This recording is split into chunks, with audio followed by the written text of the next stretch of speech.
I think it worked. It's probably ungodly loud, though. Let's find out.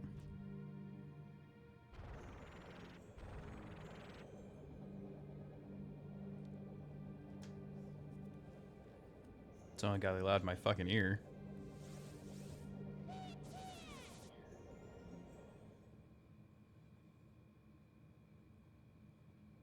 Okay, cool. It's not that loud. Mazel fucking tov. Quick share to post to Twitter.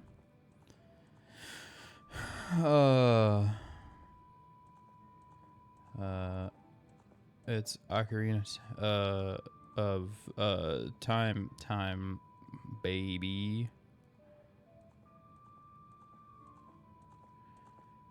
Hashtag Zelda.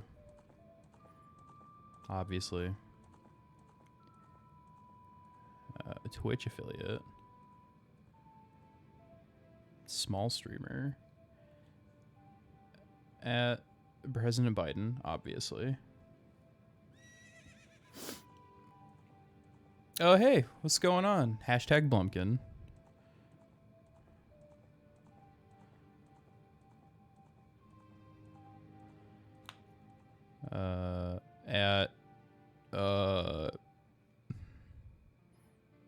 Be excited, Stan. There we go. My nephew's over this weekend and played Zelda Breath and did so much. Dude, hell yeah, Kenny. I was going to finish Twilight Princess today, but my totally real copy broke. So I have to restore the file and figure out what the fuck is going on with that. Oh, hell yeah, you guys have the Master Sword? My name is going to be... let me reach out to the ether.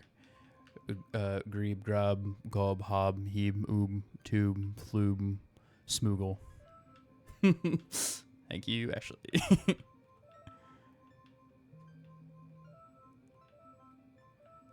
Dude, 14 hearts? Hell yeah. I can't wait until you get to the rest of the game. In the vast, deep forest of Hyrule, long have I served as the guardian spirit. I am known as the Deku Tree.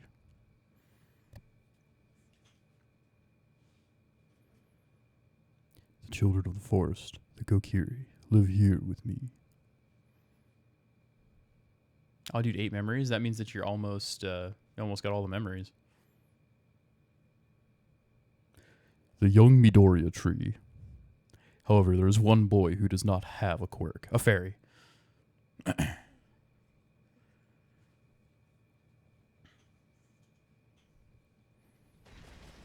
I was going to play this game as a randomizer, and I fucked with it, and I fucked with it, and I fucked with it, and I couldn't get it to work.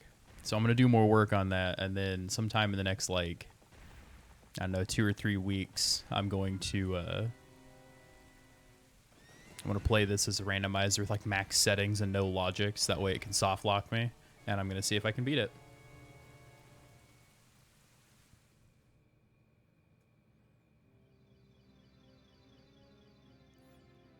Navi, Navi, where art thou? Come hither. Oh, Navi the fairy, listen to my words, the words of the young Midoriya tree. Dost thou sense it, the climate of evil descending upon this realm? The carbon emissions are out of control. Malevolent forces even now are mustering to attack our land of Hyrule. Somebody play, you're going to do a Divine Beast? Dude, hell yeah. You should do all 4 Divine Beasts. They rule. For so long, the Kokiri Forest, the source of life, has stood as a barrier, deterring outsiders and maintaining the order of the world. But before this tremendous evil power, even my power is as nothing.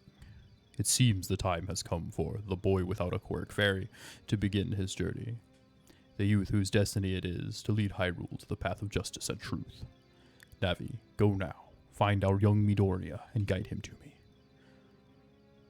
So Twilight Princess is not completed, Spino. I tried to load it up, and my absolutely, totally real version of that game broke. So I have to restore the file and either replay it all the way up to the point where I was, which won't take very long, honestly, or I just have to start over. Or not start over. Or I'll just have to see if I can get the file itself to come back. So... But I tried. I tried real hard this morning, and I did not want to do it. Oh, and you defeated a major test of strength? Dude, those were always the hardest ones for me.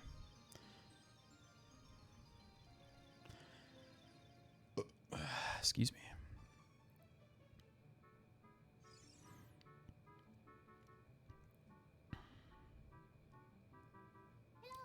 No, this is not the SOH version. I could also not get that one to work. I started a new job this week, and I didn't have as much time to dick around with my computer as I wanted to. But I'll get that figured out, and I'm going to do the SOH randomizer that you recommended. Finally woke up. I'm Navi the Fairy. The Great Deku Tree asked me to be your partner from now on. Nice to meet you. How's the job so far? Incredibly ungodly boring. I said this in my Minecraft stream yesterday, but I'm quality assurance for like a steel mill, and oh my god, it's like measure these aluminum triangles, measure these steel hooks, measure this, measure that 5 times, 300 pieces, and I'm just like, okay. But the pay is decent, so... And I need the money. How does it look on capture? It doesn't look bad on capture. It's not that intense. It's just really, really, really tedious. And really, really, really boring.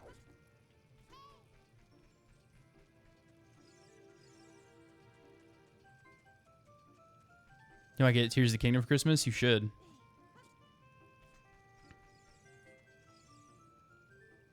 Oh, you're just kidding. Yeah. You know, for a long time, I couldn't do boring either, Spino. But I got to this point where I desperately needed money. And I was like...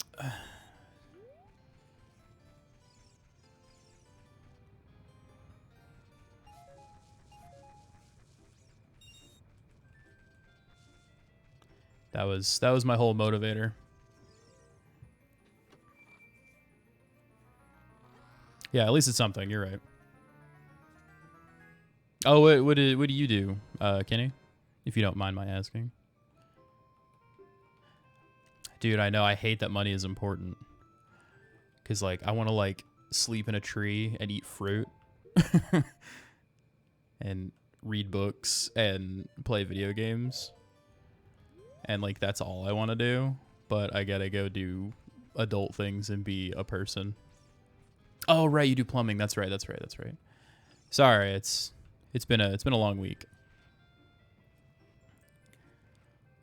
That's what you said last time. Not last time, but the time before that.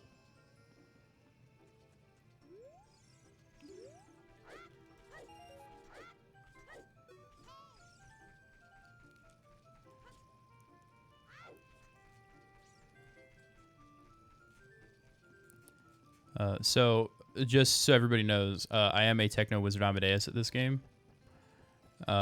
Just like Twilight Princess. So, I'm just going to kind of fly through this because, well, I'm a Barney badass. So, I'm not going to do any glitches or speedrun strats or anything like that. I just have played this game a lot, so I'm just going to play it the way I normally do. Like, it can be a little tough sometimes. I expect that it could be. As carpenter superintendent at a $500 million company, I left for a smaller company, and it's more boring and less stressful, pays the same. Okay, yeah. Dude, less stress will just do everything for your life. My last job was incredibly stressful. Worked for the government. Did a bunch of really stupid things for a bunch of people who don't fucking matter, and they couldn't care less if I existed, and they're awful people. And the stress level was crazy. It's like, bro, my fucking stomach hurt literally all the time because I was so stressed out. Let's see. I'll have to figure out which one of these buttons on my totally real GameCube controller correlates to these C buttons. My job can be stressful sometimes, but doing well at a young age, so I'm happy. Yeah, dude, absolutely. Great day, Kutri. I'm back. Jobs are hard, man. And the fact that we still go to them means that we are bad motherfuckers in the face of late-stage capitalism. O Navi, thou hast returned. Smoogle, welcome. Listen carefully to what I, the young Midoriya tree, am about to tell thee. Thy slumber these past moons must have been restless and full of nightmares. As the servants of evil again gain strength, a vile climate pervades the land and causes nightmares to those sensitive to it. Verily, thou hast felt it forsooth. Smoogle, thy time hast thou come to thee, lose thou thy courage. I have been cursed. I need you to break the curse with your wisdom and courage. Dost thou have courage enough to undertake this task? No. Started plumbing when I was 18. Dude, I hear plumbing is either like really good or really, really bad. And there's no in between. And Smoogle, when Navi speaks, press the up C button to listen well to her words of wisdom. And as an adult, it's one of the most irritating things that you can possibly imagine. But as a child, it's the only reason that you can beat this game, because she's the only one that tells you where to go. Anyway, enter my... Inside the Great Daiku Tree.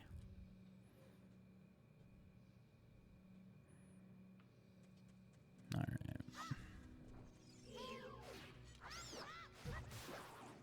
Let's get some Deku nuts. Alright, it's time to see which of these buttons correlates to which C button. Okay, so that's left C, and that's right C. Okay, so I don't have an up C button. Okay, I'll put those there, and I'll put those there. Or, sorry, I don't have a down C button. Oh, can I climb this, Navi? Oh, thanks, Navi. Look at this wall. The vines growing on it give it a rough surface. Maybe you can climb it, Smoogle. Oh, wow, thanks, Navi. Breath of the Wild, we saw a few dragons we tried to get to, but it's difficult. Dude, you need Rivali's Gale absolutely to get to the dragons. Well, you don't need it, but it makes it, like, super easy to get when you get Rivali's Gale. And the fact that Rivali's Gale is not in Tears of the Kingdom bums me out. You can open a door by standing in front of it and pressing A.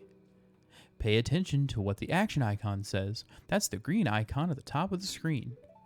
This is definitely not an emulation of the GameCube version of this game, so...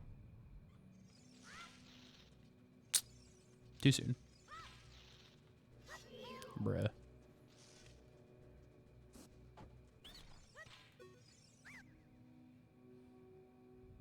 Didn't, what can the dragons give you? The dragons give you, higher tier, upgrade materials for the Great Fairy.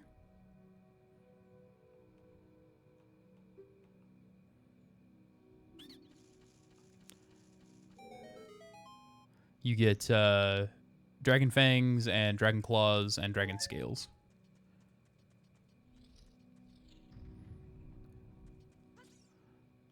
My nephew just sang a pot of macaroni while pooping and looking right into your soul the entire time. Hell yeah.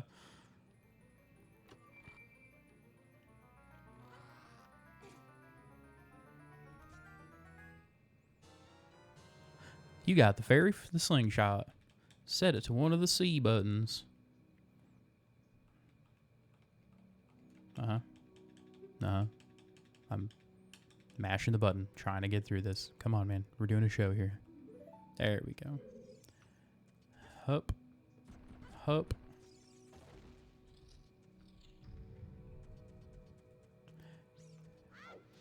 Yeah, if you haven't been to it, you should go to the top of... Whoops, that's the wrong button. You should go to the top of Mount Lanayru.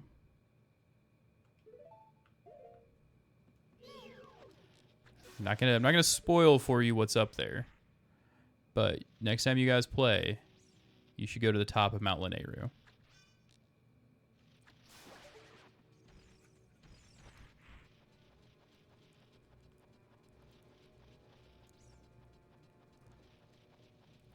There's some cool stuff up there. Just make sure you take your cold gear. Make some spicy food.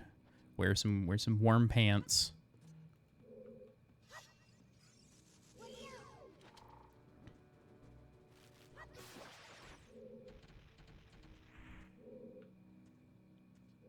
Dude, absolutely.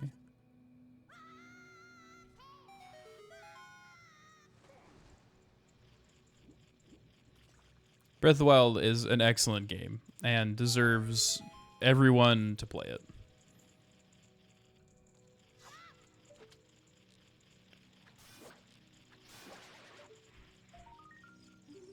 See, I'm not going to grab all of these because there's 99 of them, but I am going to grab a couple of them.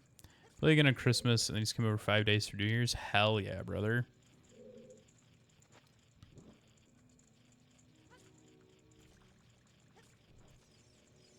Yeah, dude. I bet that in that time, you guys can probably even beat it. I mean, if you've got the Master Sword already.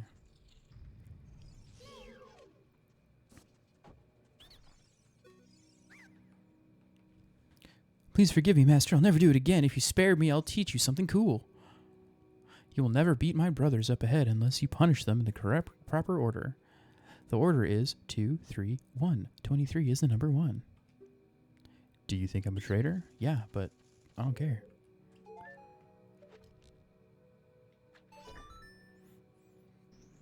Oh, excuse me.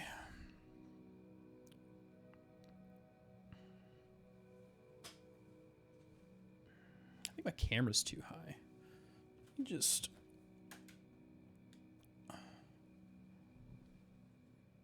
Yeah, there we go. That's a little better. I think it looks a little nicer for me anyway. Nephew's good. He's the one who actually found the sword. Hell yeah, man. Got all the way through the Korok forest.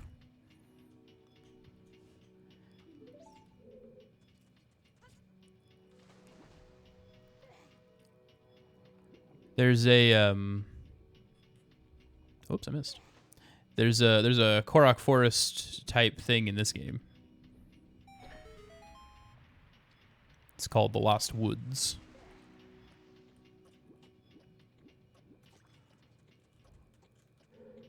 Whoops, I missed. The Koroks have some pretty decent gear that you can pick up in the forest. They have some cool wooden swords and some pretty decent shields.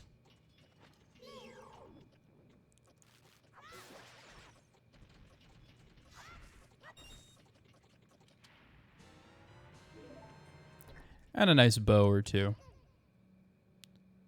You still recalling the first memory in your Hyrule Castle? Dude, hell yeah, man. You guys got a horse yet? And if so, what's your horse's name?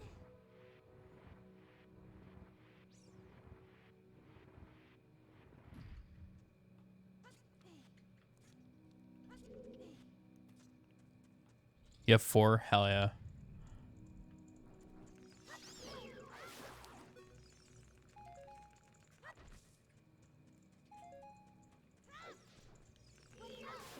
What's your guys' favorite horse name? Oh, you named him Zelda and Ganon? Nice.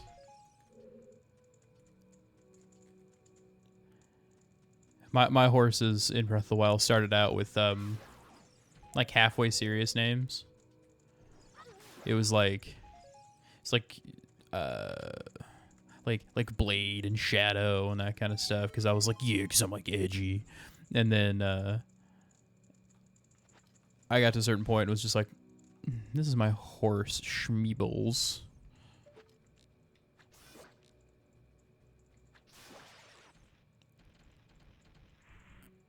Can I aim this? Excellent. Come on. Fantastic. Name one of your horses Sky because it's your dog's name? That's cute.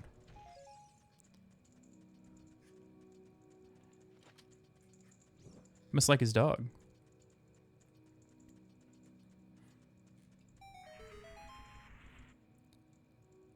I personally also really like dogs. My sweet baby Murdoch, I think, is in here. Yeah, he's curled up in the bed behind me. I think you can see him. He's right there.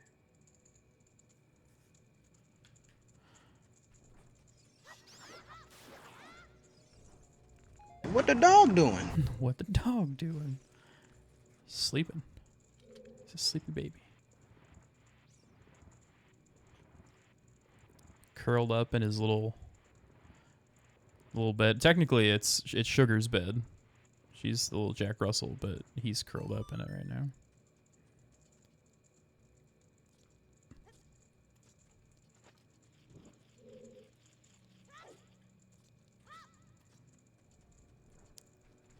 Yeah.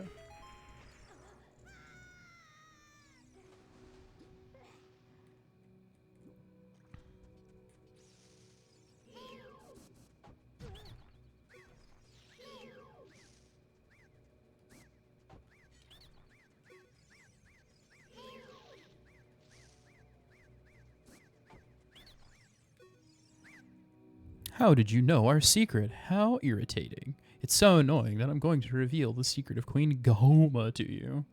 In order to administer the coup de grace to Queen Goma, strike with your sword while she's stunned. Oh, Queenie. The only thing you have now is Urbosa's Fury? Oh, so you guys haven't... most people go get Mifa's Grace first. Or is that the only thing you have left to get? Is that what you mean?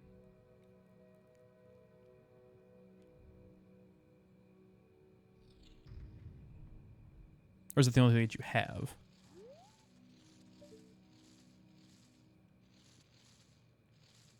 Hey, you.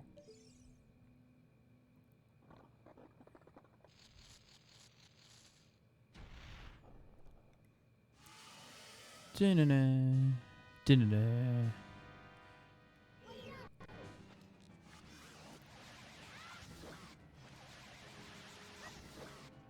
Ah, what? What? Damn it. Oh, you have a Barosis Fury and you have to get the others. Okay. Oh, it's because I was Z-targeted. That's what it is.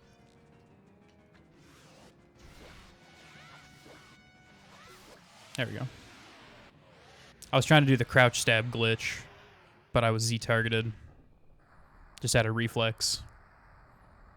I fucked it up.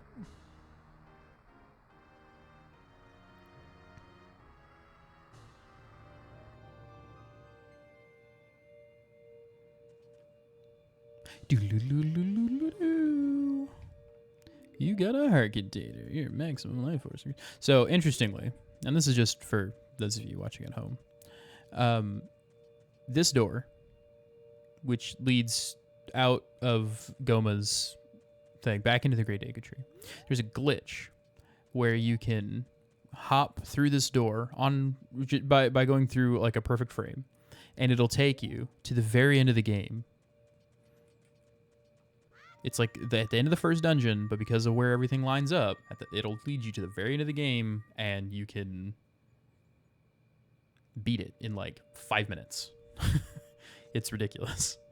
I don't know who figured that out or why, but well done, Smoogle.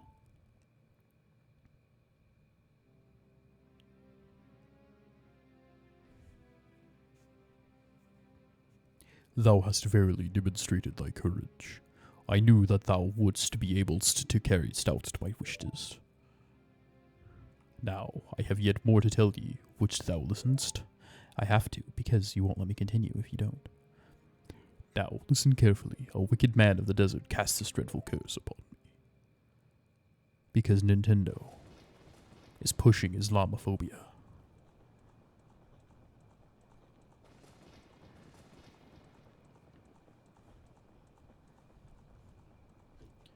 Yeah, Urbosa's Fury is a really good ability. Rivali's Gale and Mipha's Grace were my favorites, though. This evil man ceaselessly uses his vile sorcerer's powers in search for the sacred realm that is connected to Hyrule. For it is in that sacred realm that one will find the divine relic, the Triforce, which contains the essence of the gods. And Link's like, oh, word? Before time began, before spirits and life existed, 3 golden goddesses descended upon the chaos that was Hyrule.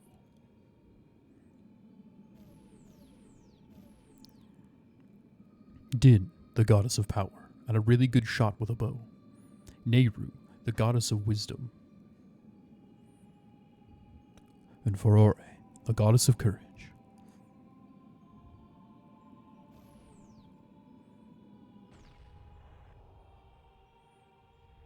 Dude, I also love the music. Breath of the Wild has some of the best music.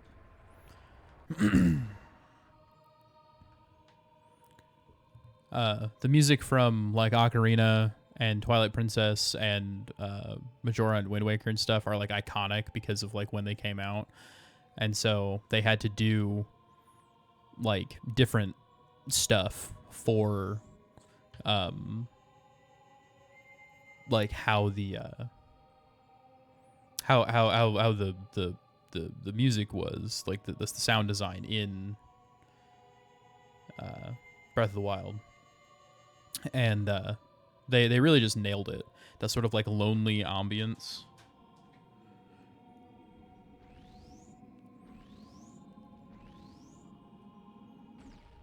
The Game of the Year awards, Tears of the Kingdom didn't win.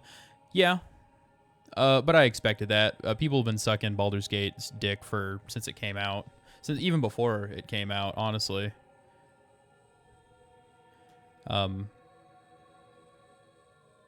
I am really annoyed because I really enjoyed Baldur's Gate. I think it's a fun game. But it's not my game of the year. And people are like, I don't know, everybody's got their own opinion on like Baldur's Gate 3, and I liked it. It's fun to play, but it's not Dungeons and Dragons for me. It's not how I like to play D&D.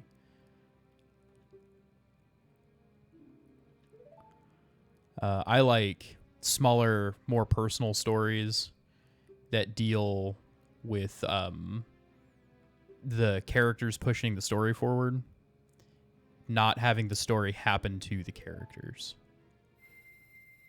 Like when I DM, I have what's happening in the world going on, and you are the one who decides where to go. Yeah. Baldur's Gate 3 is a officially licensed Dungeons and Dragons game. It's set in the Forgotten Realms, which is a D&D setting from way back. Probably the most popular D&D setting. And it's a fun game, and it's a great multiplayer game. But I really like to have the players push the story forward and not have the story happen to the players. It's really hard to do that in a video game because there's so many open-ended things that you can do in Dungeons and Dragons. But I don't know. I will agree with people in saying that the voice acting in Baldur's Gate 3 was fantastic. It was absolutely excellent. Everything about it was everything I've ever wanted in voice acting. Some of the lines are kind of cheesy, and that's fine. Some of the story stuff is kind of cheesy, and that's fine. And I really enjoyed it. It's a really pretty game to look at. The gameplay's pretty solid, but it's also infuriating.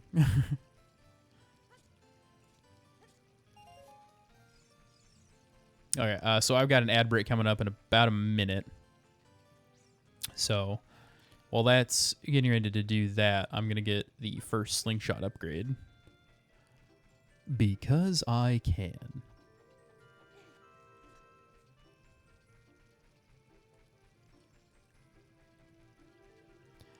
Man, I really... Every time I talk about Baldur's Gate and like talk about D&D, I really want to play D&D.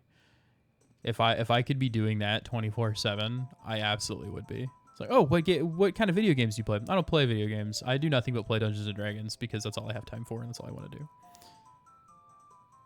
Oh, come on. Oh, this controller's so hard to aim. Nailed it.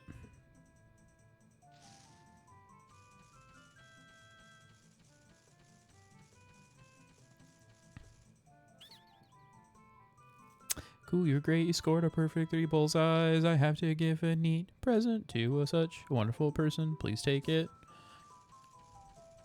I'm like, oh, word. Thanks, man.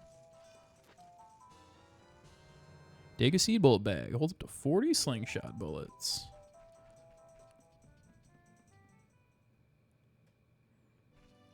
And I don't really need the slingshot upgrade. I just like getting the slingshot upgrade because I like hitting the bullseye 3 times.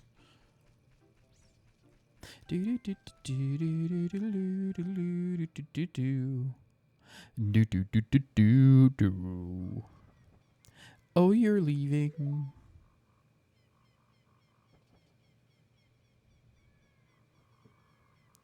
I watched an interesting video the other day. And you leave the forest someday, Smoogle, because you're different from me and my friends. But that's okay, because we'll be friends forever, won't we?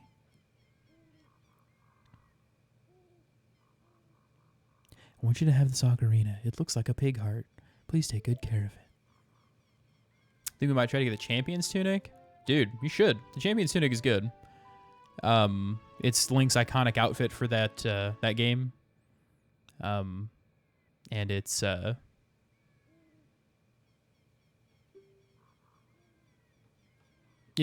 really solid piece of armor, and it's what's the word? It gives you the ability to see your enemy's health bars, like the numbers on the health bars. And it's real useful. So cool, like in the memories 100 years ago, Link has the Master Sword, the Champion's Tunic, and then he gets it 100 years later. Yeah, absolutely. I really enjoy the story in Breath of the Wild. That's part of the reason I like Breath of the Wild more than I like Tears of the Kingdom, was because I liked the story better. You know, Link wakes up, he's like, and he remembers nothing. He starts with nothing. And like you have a pretty good idea if you know anything about Zelda. You have a pretty good idea of like what's going on, kind of. But it's a nice twist on like the Zelda formula. And just in general, I really I don't know. I just like how it like the setup. And then you talk to the old man, and it turns out he's the king of Hyrule's ghost, and like, it's just really cool. I just really like it. It's a really good game. It's a really good game.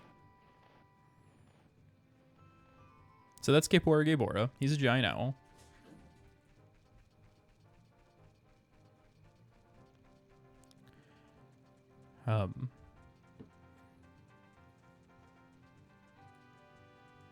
What is it? There's a thing up in my top left corner. I don't know what that is. So that's because he has no memory, just like started from the Shrine of Resurrection. Just like we're learning and remembering just like this. Yeah, exactly. You're following the same story, the same path, everything that he's experiencing. And it's real fun. It's real interesting. Oh, can I get there before the gate goes up?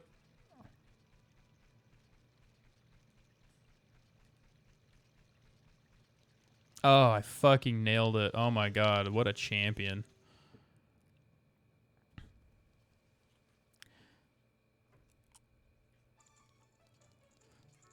So, it's nighttime, which means I can't do anything in Castletown, which is fine. But I can go in here and break all their fucking pots and take all their money. Got a hearty durian and cooked in, got like 16 gold hearts. Yeah, man. If you get like some hearty durians and you get some hearty radishes and some hearty fish, you can make dishes that give you like 30 extra hearts.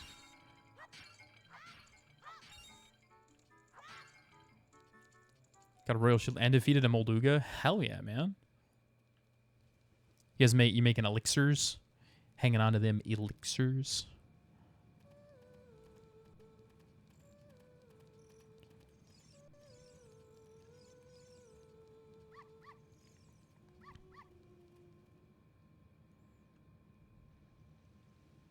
Nice.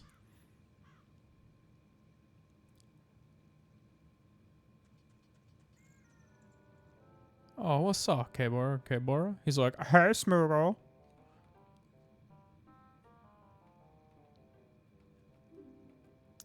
Blah, blah, blah, blah. Do I hear what I said again? No. I am a smart kid. Good luck. Hoo-hoo.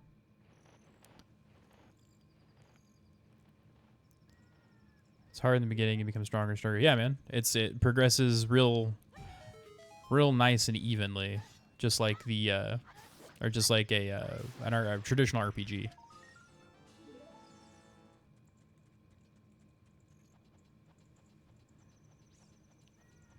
There's also, and the game does not explain it or tell you about it at all, but there's a secret leveling system.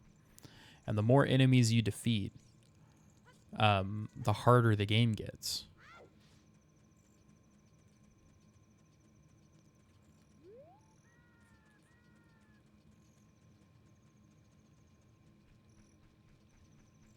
It's a real interesting mechanic.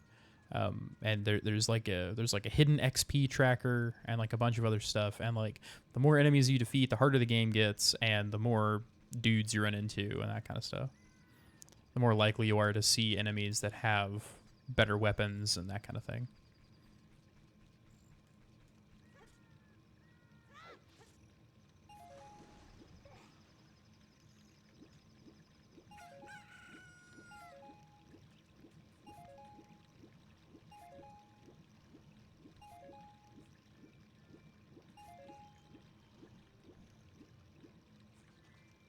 What an unsecure castle. I'm just some 12-year-old and I made it down here.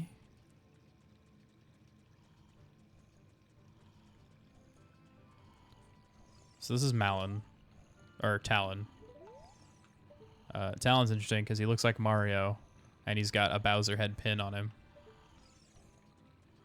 You'll try to get a lot of rupees. Try to see, yeah. The best things to sell in Breath of the Wild are gems. Like diamonds will get you a lot of money.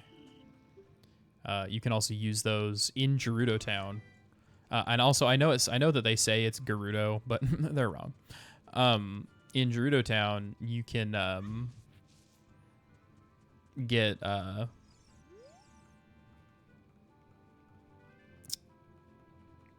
lady to make you some jewelry using some of those gems, and some of the jewelry is real good. There's a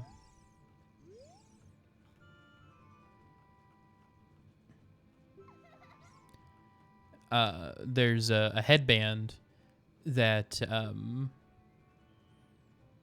reduces how much damage you take from guardians. And yes, you can get the Thunder Helm. There's like a quest line to do to get the Thunder Helm. You can find it on Google. I can't remember exactly how to start it, but you do some of the quests and then get it, and it's a pretty decent piece of armor.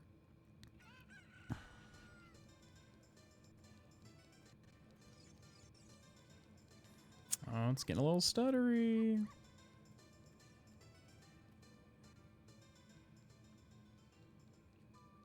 Nice.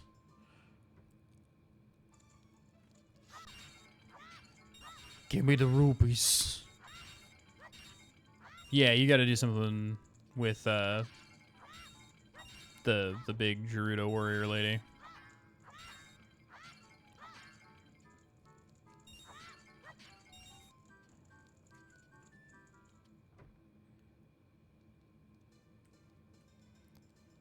Who I desperately want to crush me with her thighs. Desperately.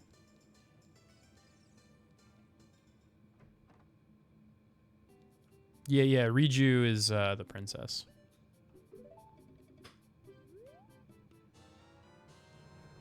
Figure I'll just pick up a Hylian shield while I'm here.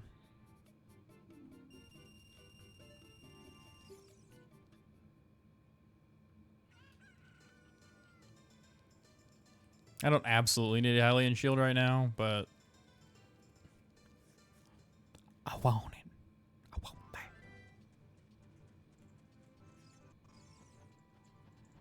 Man, let's see. I'm 40 minutes in, and I'm getting ready to talk to Zelda. Long as I don't fuck it up.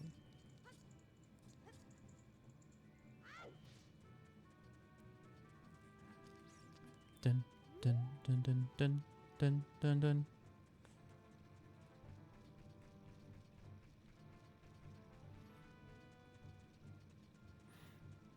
I really like this game, man. It hasn't aged as well as it could. Because I mean this game came out in fucking 1998, but I just really like it. Oh, dude, the guards absolutely can totally see me. They just don't care. They're like, oh, some 11-year-old with a sword? Nah. They're like, he doesn't look like a Gerudo, so we'll let him through.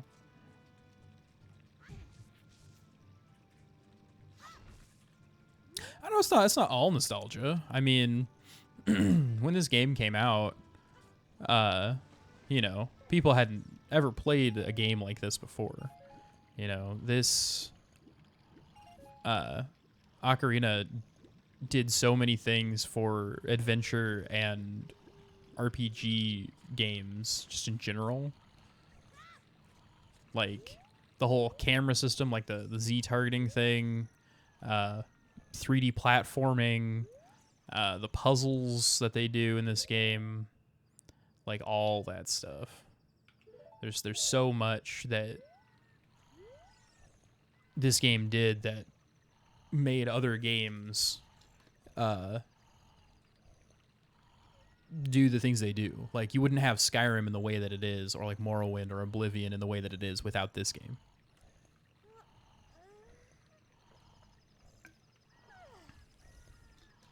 It's absolutely revolutionary. Oh, I remember what I was gonna say.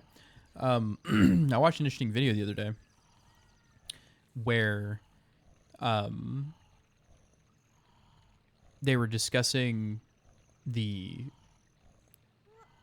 graphical upgrades of Zelda games, and in particular they were talking about how many tries Link has been made up of over the years. So in this game, because this is the first game, actually, hold on, let me start over. In video games, everything is made of triangles. Everything that's a polygon is made up of triangles. And they call them tries. And every try has its own static texture. And Link is made up of tries. Like everything, you can see them all across his hat and across his shield and whatever, all this stuff. So I was watching this interesting video where they were talking about how many tries Link is made up of. And in this game, he's made up of like 240, 360, something like that, tries. And then he's got more tries in Majora. And he's got more tries in Wind Waker and in Twilight Princess. And then in Breath of the Wild, and it was before Tears of the Kingdom came out, they made this video. In Breath of the Wild, Link is made up of something like 40,000 tries. So he's literally thousands of times more detailed than this Link is. And there are more tries on Link's personal model than there are in this entire game.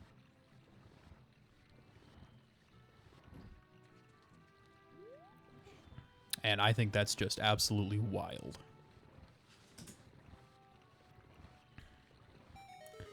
And there's almost a 20.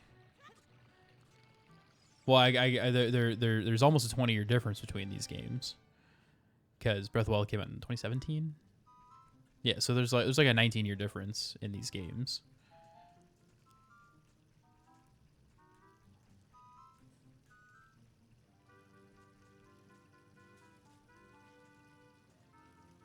And see right here, this stealth right here.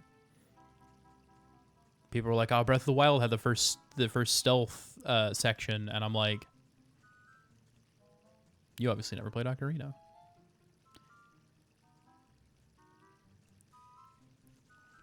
Because this is technically a stealth section. They absolutely hear me shouting the whole time. Alright, let's see if I can make it across this thing. Made it.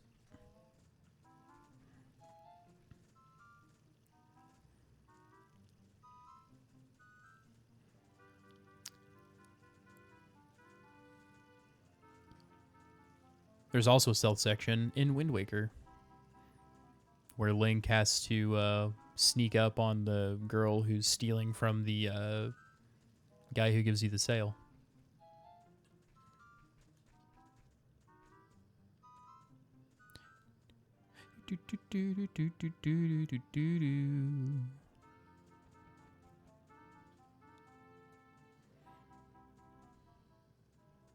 I like how you can tell who's the fast guard and who's not, because they're like, and the guys who are the slow guards are like,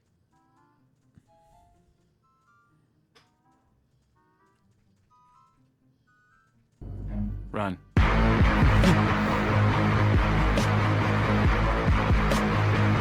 What's going on, Ren?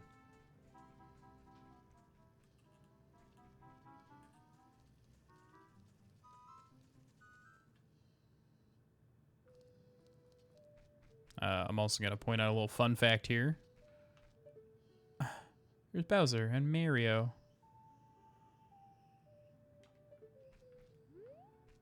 And then if you do this, this guy leans out and goes, "Hey!" and throws an explosive at you. Yeah, your timing was impeccable. It's Zelda. Who the fuck are you? How'd you get past the guards? And I'm like, I'm here to kill you. Is that a fairy? Well, I thought I was straight, but okay. Then you wouldn't happen to have the spiritual stone of the forest, would you? That green and shining stone?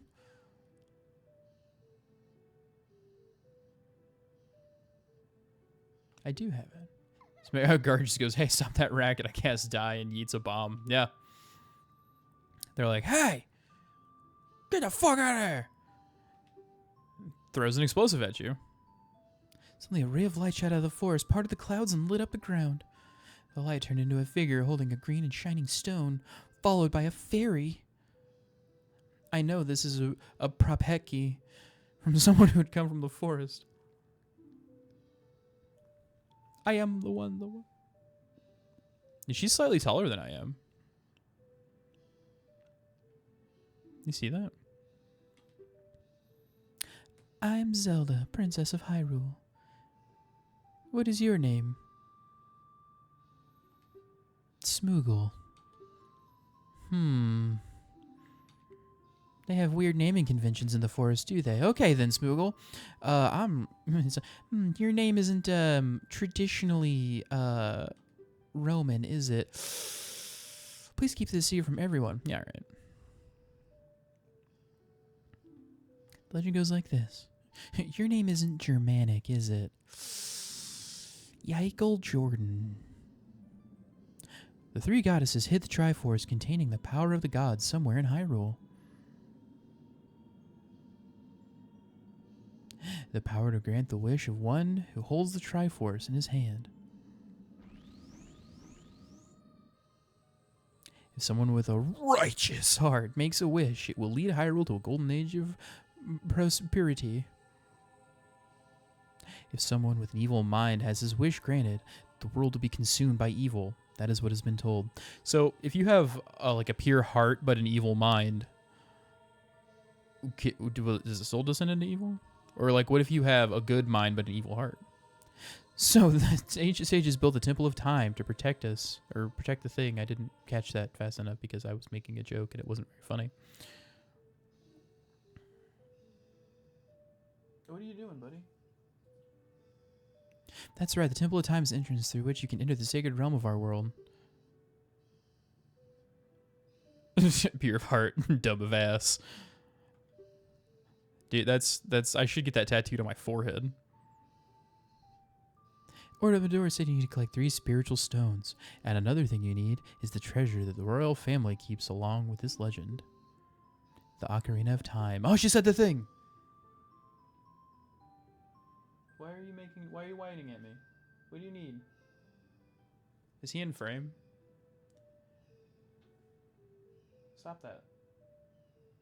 You're fine. Sugar. Yeah, see? Okay, I gotta let my dogs out. Hold on. Come on, let's go outside. Come on, go. Go.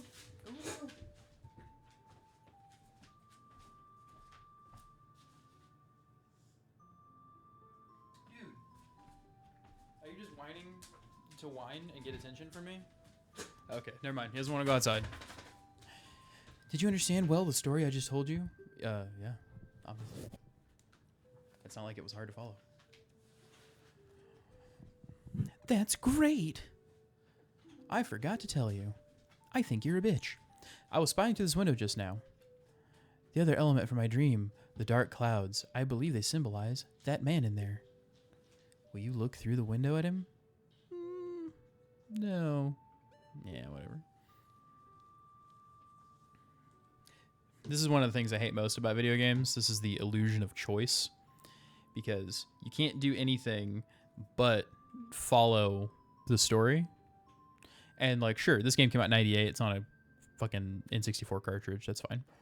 But I hate that they give you a choice. It's like, will you look through the window? No, I won't. And she's like, come on, look through the window. Will you look through the window? And then you're like, no. She's like, come on, look through the window. Will you keep this secret from everyone? No, I'm going to tell everybody. Like, sorry, but that doesn't go along with the storyline, so. I told my father about my dream. However, he didn't believe it was a prophecy. But I can sense that man's evil intentions. I think Zelda might be racist. What Ganondorf is after must be nothing less than the Triforce of the Sacred Realm. He must have come to Hyrule to obtain it. And he wants to conquer Hyrule. No, the entire world. No, the entire planet. No, the entire solar system. No, the entire universe. No, the entire multiverse. Yeah, right.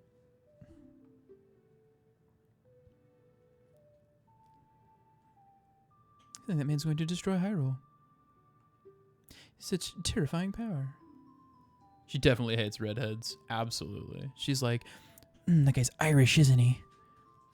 Interestingly, there's a background plot for this game that Nintendo talks about a little bit in the Hyrule Historia, which is this big volume containing the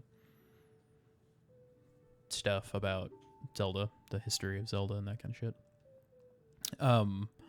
And in this game, it takes place right after a bloody civil war between the Hylians and the Gerudo, and they kind of gloss over it for this like fairy tale adventure.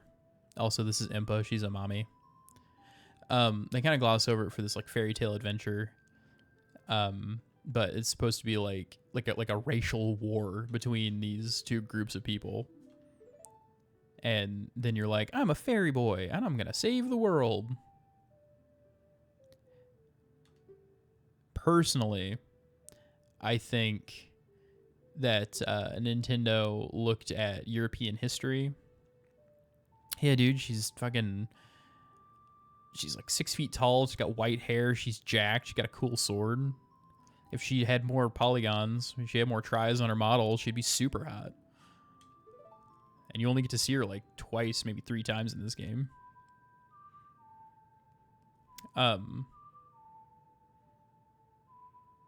But I personally think Nintendo looked at like European history, and because they wanted this to be like a Western RPG type thing where everything's like modeled after like European castles, and you know he's got like the double-edged sword and shield sort of thing. That's why they don't look like samurai and like that kind of stuff. She can squish me and I die happy.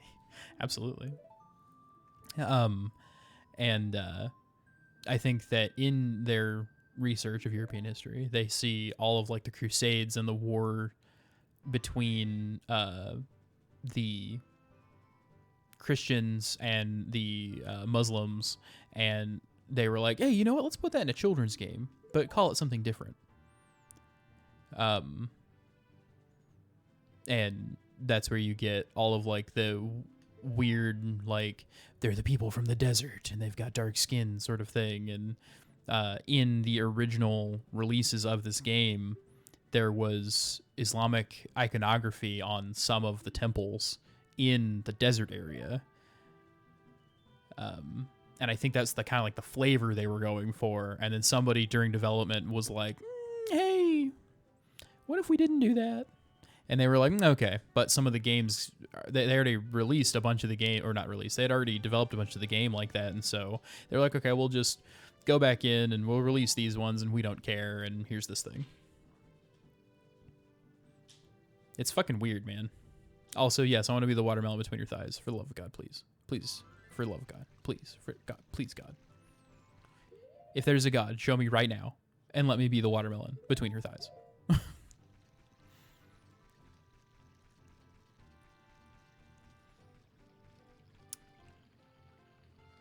I'm going to get a Pona song. No, I'm not. I'm going to get the Sun song first, actually. I'll get a Pona song later on the way to the next thing. Yeah, famously, in the Fire Temple, there's a... in the original, very original, like, releases of the game, there's, like, a Muslim chant that goes on as the background ambient music. And people freaked out about it because only some of the games have it. And I think that's where, like, they got it off of like a music bank, like a music library that you could get, and you can actually find it and find the music library, that has it on there. And I think that like just like one of their QA people was just like, hey, let's change this, shall we? God damn it. Where is Chimkin? But that's my theory. And it's just a theory. A game theory.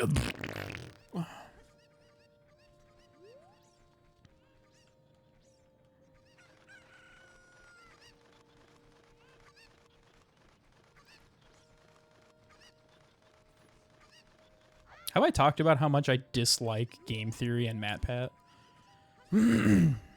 Not as a person. Because I don't know anything about him as a person. But just like the whole setup of game theory and like the show in general, I just really dislike.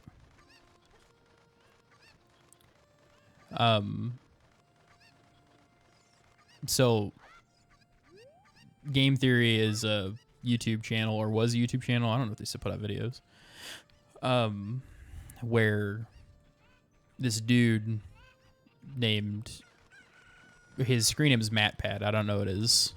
His name might be like Matthew Patrick or something. I don't know. This dude named MatPat would talk about video games and his theories on video games, and what, like, he would like talk about like actual history of games and stuff, and for a minute it was kind of interesting. And he would talk about like is this alluding to this in this game and blah blah blah, and oh, could we do this? And is the story actually like this? Are they alluding to such and such or blah blah blah? And there were all kinds of things. And then after a minute, it went from being like this fun, like, hey, these are my theories on this game based on this information that I've collected, to what it feels like is, this is gospel. And my theory is the only theory that matters, and I'm the only one who knows anything about video games. And I don't think that's the intention, but to me, that's what it feels like. And I just dislike it intensely. He was in the Five Nights at Freddy's movie as like a cameo, because the Game Theory channel put out a bunch of videos about Five Nights at Freddy's and like the lore of Five Nights. And I don't know, it's just my personal thing. He's probably a lovely person, from what other people have said about him. People who've actually met him, they say he's pretty cool. So I just don't like his content, man. Thank you for finding my cocos. I have allergies, so I get goosebumps when I touch them. That's why I chose a career in cocoa racing. I will give this to you. And this is where I get my first empty bottle.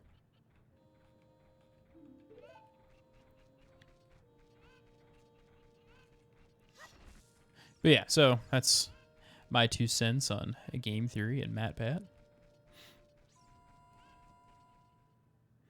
And like, I've seen game theory videos. Like, they were all the rage when I was in high school. So like, I'm not just talking out of my ass like somebody who doesn't know, like who's never seen any of the videos and is just being like a hater. Because like, I am obviously a hater. Like, I will 100% cop to that. Like, but this is not one of those instances.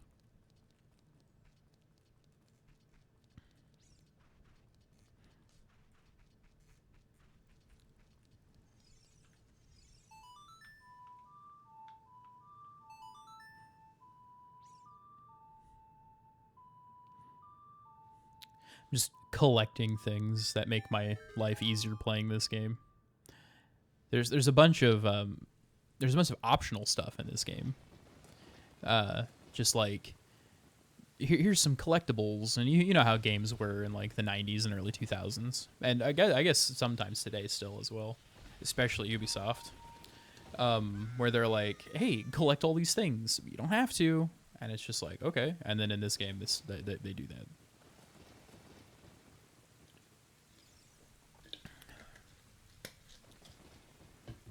Man, I was singing the song that the dwarves sing in The Hobbit earlier today. Because when I got out of the shower I had just woken up and I got out of the shower and like my like when you wake up, like your voice feels really deep. And so like I did a couple like vocal stretches and then was just like, I wonder if I can hit some of those low notes. And I did. It's pretty good. I don't know if I can hit it right now because I've been talking and my voice has gone back up to its normal pitch. I mean, it's slightly lower than it usually is, but it's gone back up to its normal pitch. But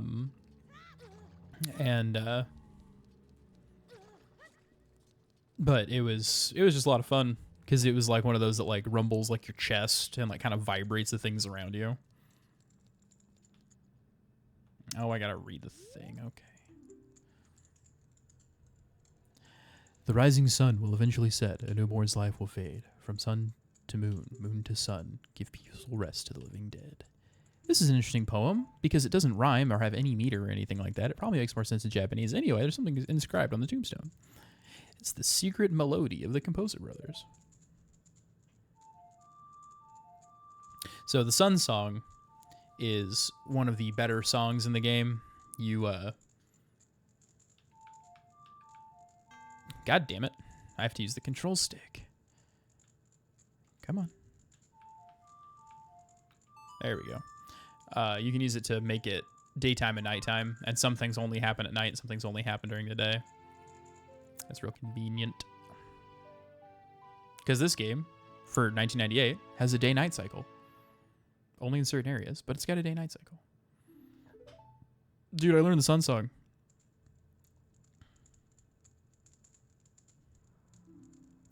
Restless soul wander where they don't belong. Bring them calm with the Sun Song. Yeah, alright.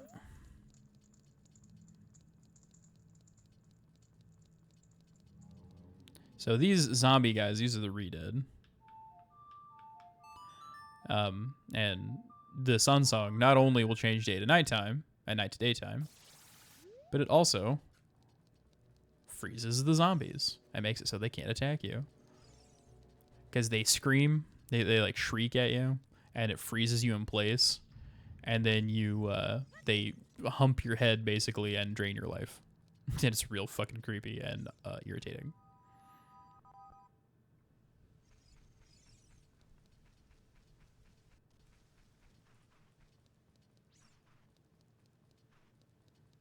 This is the Gravekeeper Dampy. He's like, hello. Dampy has become an icon of Zelda. He's appeared in a bunch of games. Weirdly, I don't think he appears in Breath of the Wild or Tears of the Kingdom, which I thought was weird. If he does, someone will have to correct me. If he does, I want to know where because I haven't seen him. Just like a toddler, yeah. Whoops. God damn it, Bobby.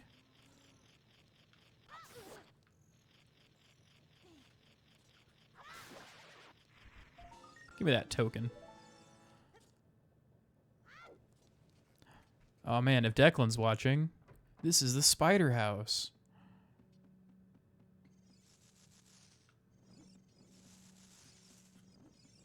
You gotta... These people are cursed by the gold sculptulas. You gotta... Every 10 you collect, they give you a prize.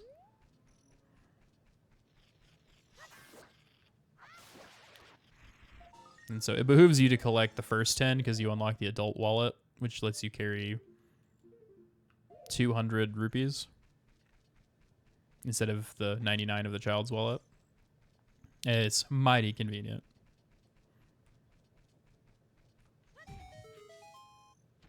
Zelda's too big brain for him, absolutely.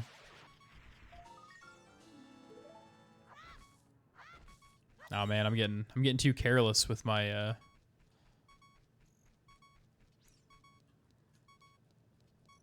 fighting the Skulltulas. I managed to get hurt to the point where if I get hit like 1 or 2 more times, I'm gonna die. There we go. Luckily, they keep human hearts in these jars.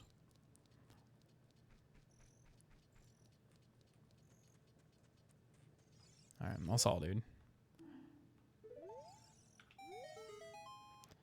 Talk to him, give him Zelda's letter. This is surely Princess Zelda's handwriting. I posted out into this village, so I know her handwriting. This is Smoogle. He's under my orders to save Hyrule. Wah, ha ha ha ha. What kind of funny game has our princess come up with now? Okay, all right. Just be careful, Mr. Hero. Go on in. Ha ha. And I'm like, I killed a giant spider to get here. By the way, Mr. Hero, if you're going to climb Death Mountain, you should equip a proper shield. It's an active volcano, after all. That's why we live in the shadow of it. If you go back to Hyrule Castle Town Market, you should check out the bazaar. They sell the shield you need there. Tell them I sent you, and they should give you a special discount. If you think you're good to go already, don't worry about it. Now, I'd like to ask a favor of you. No, I don't expect you to do it just because of the great tip I just gave you. I'm just asking. Have you been to the Happy Mask shop that opened in the Hyrule Castle Town Market? Everyone's talking about it. My little boy pesters me for a popular mask, but I don't have time to go there. So, could you go and get the mask for me next time you're in the market? If you don't feel like it, that's okay. But, well, I have no choice. This is my job. Sigh. Yeah, go fuck yourself. The 5-finger discount. Just roll up, steal a big old shield, walk out with it.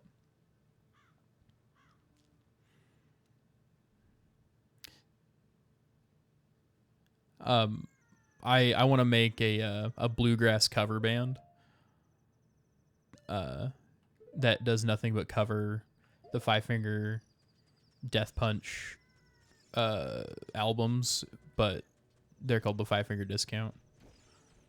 No one can report a theft if there's just no one left to report a theft. That's how I play stealth games.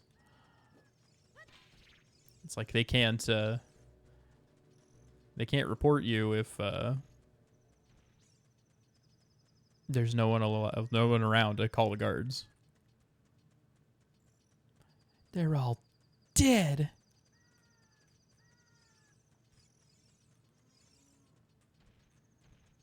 Excuse me.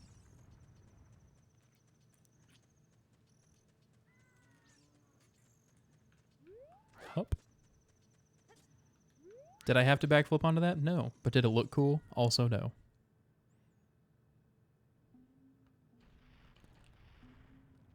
Alright, so I can never remember if I have to come here first before I can get Saria's song. But you gotta come here and then talk to the leader of the Gorons.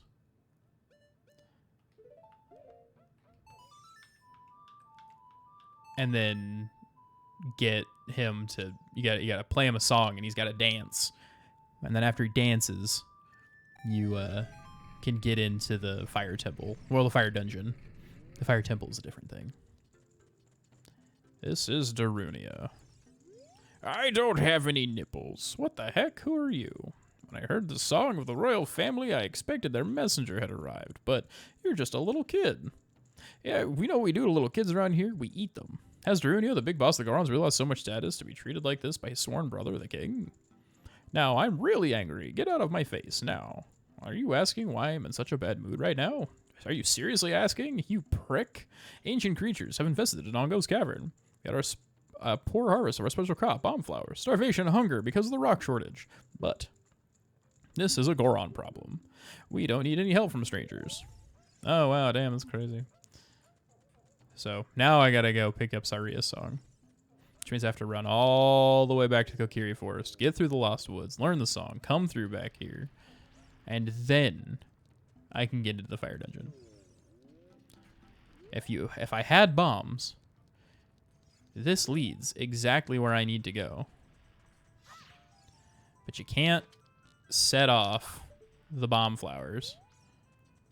I guess I can try to clip through this. There's a way to do it, I guess. I don't know. I'll give it a shot. It's like...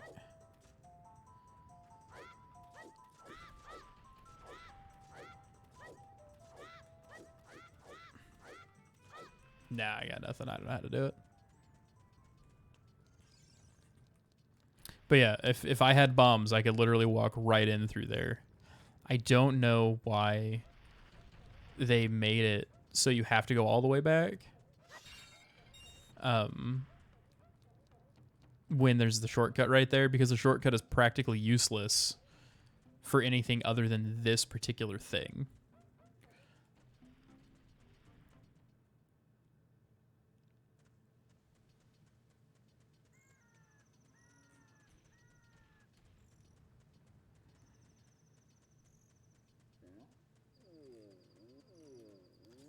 All right, let's do a little bit of a hutcha.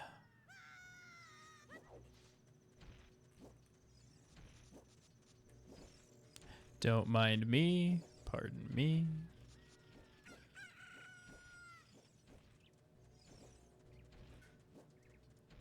Excuse me.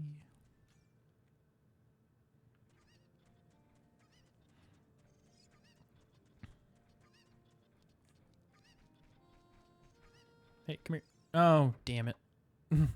I don't want to go in here. I want to pick up the chicken. Come here, you. Hutcha.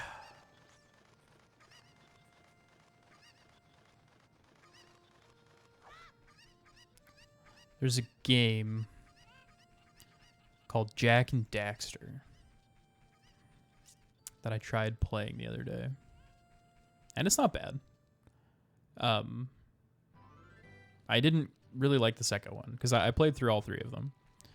I didn't really like the second one. The third one is okay. But the first one is 1000% Zelda, but not Zelda. It plays shockingly like this game and really shows you the influence that Zelda had on other IPs, and that you know, like Mario is the most iconic and important Nintendo IP, but Zelda is one of their most consistently good ones. There's a Zelda game for everyone. There's a Zelda game that everybody likes, right? And they all do similar things and have similar structures up until Breath of the Wild and Tears of the Kingdom, which are only like each other and only vaguely like the other Zelda games. And it's just really interesting to see the effect that Zelda had on other games.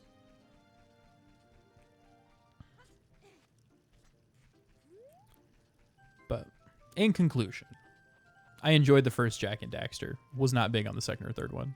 Third one more than the second one. And honestly, I think it's because they gave Jak a voice in the second one, and I don't like it.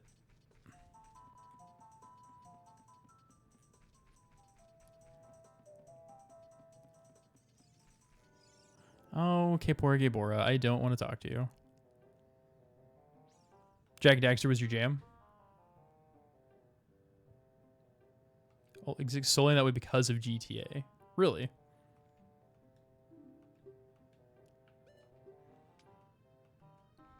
Well, that tracks because it came out around the same time as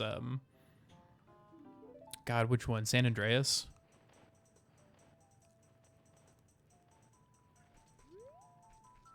A game which I also never played because I didn't have a PS2 until I was like 23.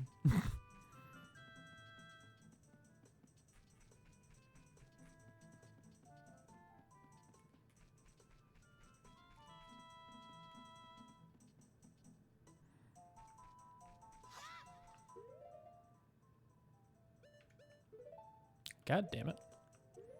I keep pressing the wrong button.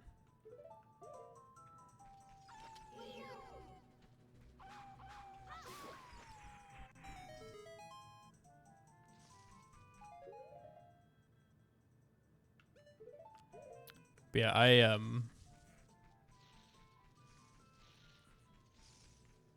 know what to say other than I just really like the first one. GTA Shattered Records, and they showed more mature content. Could make money.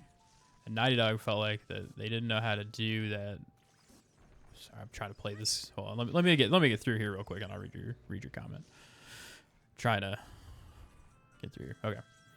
Shattered Records showed more mature content could make money. Naughty Dog felt like that they didn't know how to make a Jak 2 that stayed in line with the copy they did of Crash Spyro franchise for the first game, so they added GTA stuff. Oh, okay. So that makes a lot of sense. And I guess that they're just like trying to, continually make this product that sells. Because, at their core, like, they're not just trying to make like a cool video game, they're trying to make money off of it. And since GTA, like you said, Shattered Records showed that mature content could make money,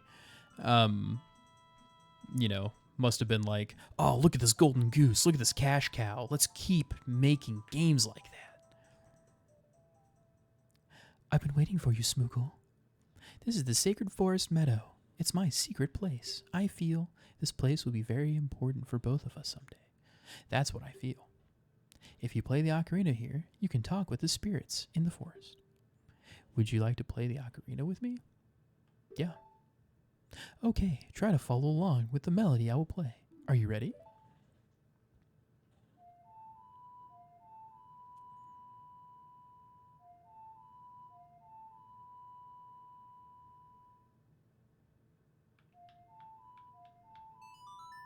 Third one was rough because it wasn't finished and was rushed more than the second one was, and they wanted a fourth game, but Druckmann took over as studio head and wanted more serious and powerful stories pushing real-world views and lessons, so they moved away from the stories after failing to settle on an art style and made Last of Us. Man, can you imagine what a Jak and Daxter game would look like now? Like, they could get...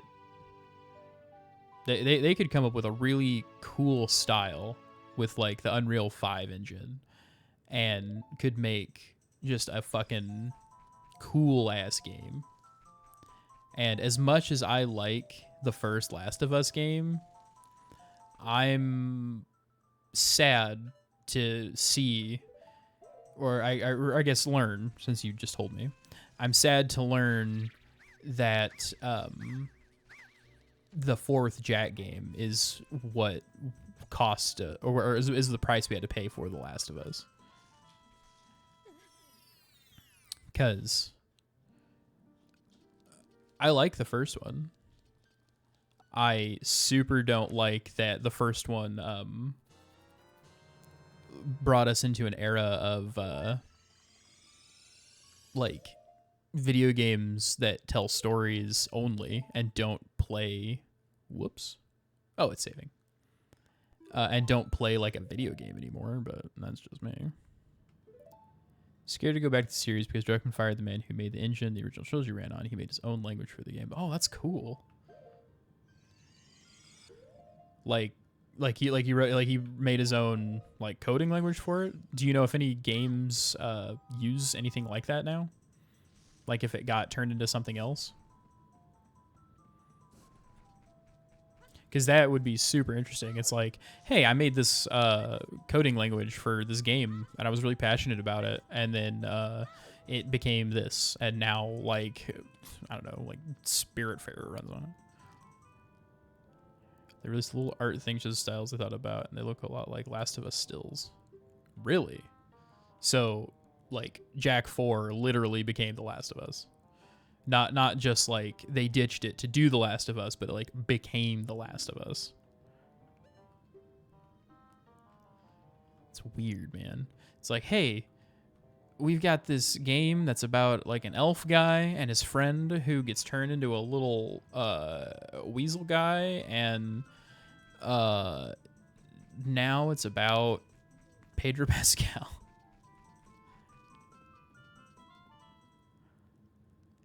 Kill the Jak project and change the game. Interesting. Man, video game history is interesting as fuck. It makes me wonder how many other games are like that. And like all the games that we have now in their current iterations, what they could have started as and what they could have become if they had taken a very slightly different direction. It's pretty interesting. Because like, I think that it's important for people to be interested in their personal form of entertainment. Like people who are like cinephiles should be interested in how they make movies, and they shouldn't settle for shitty movies. I mean, because like shitty movies are fun sometimes, but like from like big studios and stuff, they shouldn't settle for shitty movies that are just like mailed in and like, hey, there's a lot of hype built around this, Marvels. There's a lot of hype built around this, and we're trying to like make a movie, and you have to like it or you're an asshole. And like, I think that people like us who like video games should be the same way. We should be critical. We should be open to new changes and open to how they want to try things. But at the end of the day, we should also be like, okay, well, you made a shit product and you have to be held accountable for that. Like, people don't want to buy a shit game, especially when they're charging 60, 70, bucks a pop, and fucking Rockstar's talking about charging $150 fucking dollars for GTA 6. Code wasn't used after Jack X because no one can figure out how it worked. It was that Soul guy. Holy shit. Dude, just wait. He's like a sleeper dev somewhere.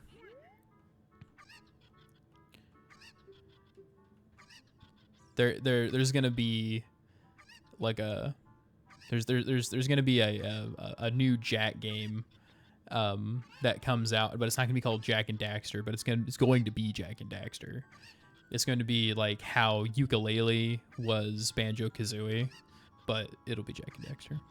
Devs doing good things fun. Bullying devs and publishers for making horrible practices becomes norm should be standard. Absolutely. I mean, it's the only reason that we got what is it called? The only reason that we got Sonic to look the way that it did was because the people who made the movie were like, yeah, we can make it look like this, and like the game can be terrible. Or not game, the movie can be terrible and can look like shit. And people were like, hey, we actually really like this thing, and we super want you to like not fuck up everything. Is it this one? Fuck, where is it? There it is. Yeah, the Chicken Man is absolutely Mario. He's even, if you might be able to see it in this close-up. No, you can't because there's a chicken in the way. He and his brother are Mario and Luigi, and his daughter is like her own like elf girl. But they've all got Bowser pins. After I get through this, I can show you. Yeah, see? His little bolo tie thing is Bowser's face.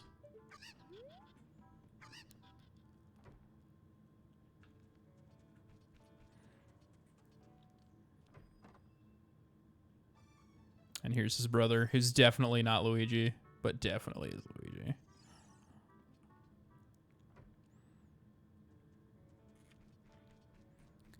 But yeah, I wholeheartedly agree that like sure, people want to make Nico Bellic from GTA 4 and Luigi had a baby. Absolutely. I think that people should, like, obviously people want to make a living off of their games and movies and TV shows and blah blah blah. But we should also be like, hey man, try to not make it shit. People don't like shit things, and it's like, oh well, you're an asshole because you didn't like this, and it's like, am I an asshole because I didn't like this, or was it just bad writing? Like, for example, and I said it a second ago, like the Marvels, right? It's bad writing. Like, I haven't seen it, but I know exactly what it's going to be like. And I also heard, well, not heard, but I saw a clip from the movie where they use the phrase like black girl magic at one point.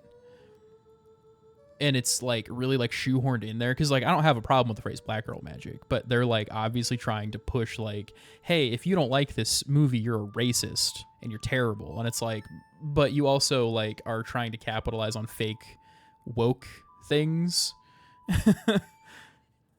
It's like, you know, black people aren't like they're not a product. They are people. Maybe you shouldn't try to make them your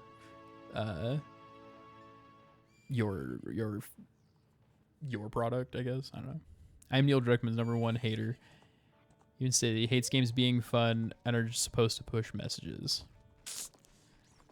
What a douche. It's like, okay, what kind of message is Mario pushing?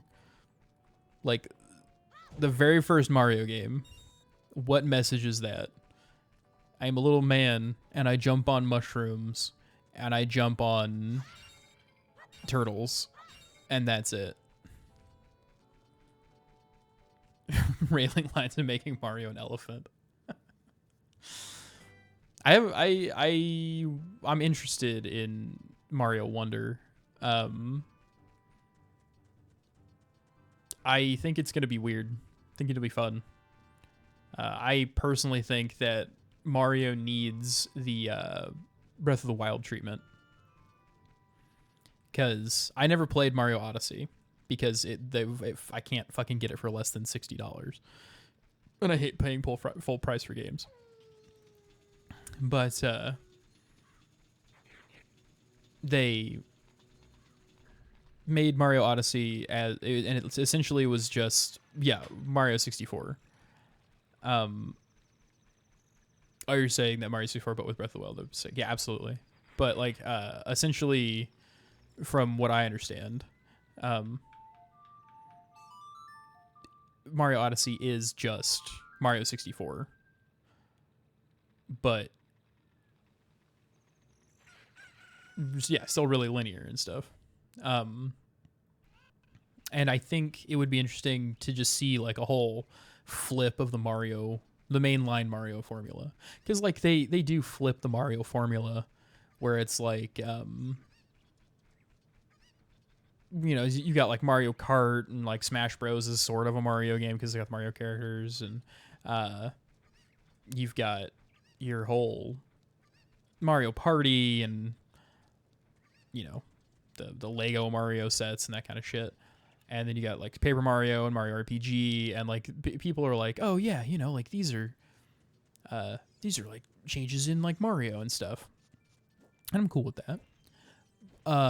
But I think the mainline Mario games, where they're side scrollers or platformers or whatever, I think they could do with a little bit of a change, and maybe Mario Wonder will do that.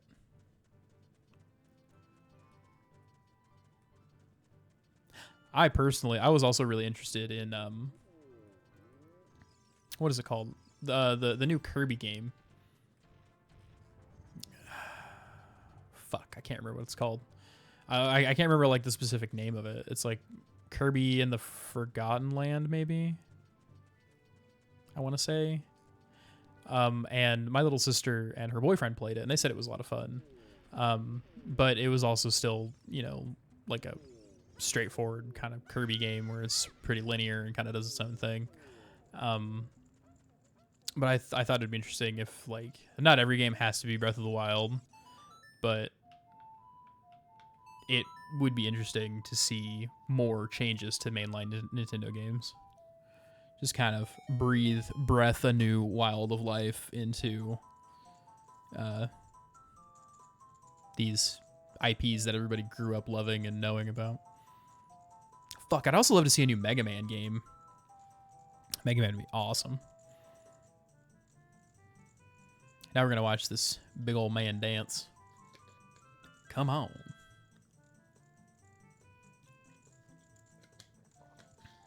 When I was a kid, when he said hot and it flipped over to the fire, I thought that was the funniest shit in the world.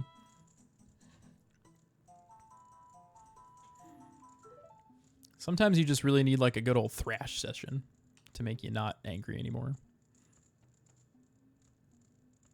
Just like that, my depression is all gone. Something came over me. I suddenly wanted to dance like crazy. I am Darunia, the big boss of the Gorons. Is there something you wanted to ask me about? I want the spiritual stone of fire, bro. Also known as the Goron's Ruby, is our race's hidden treasure. Hold on, I'm not going to give it to you that easily. If you want it so badly, why don't you go destroy the monsters inside the Dodongo's cavern? I'm 11. Oh, well.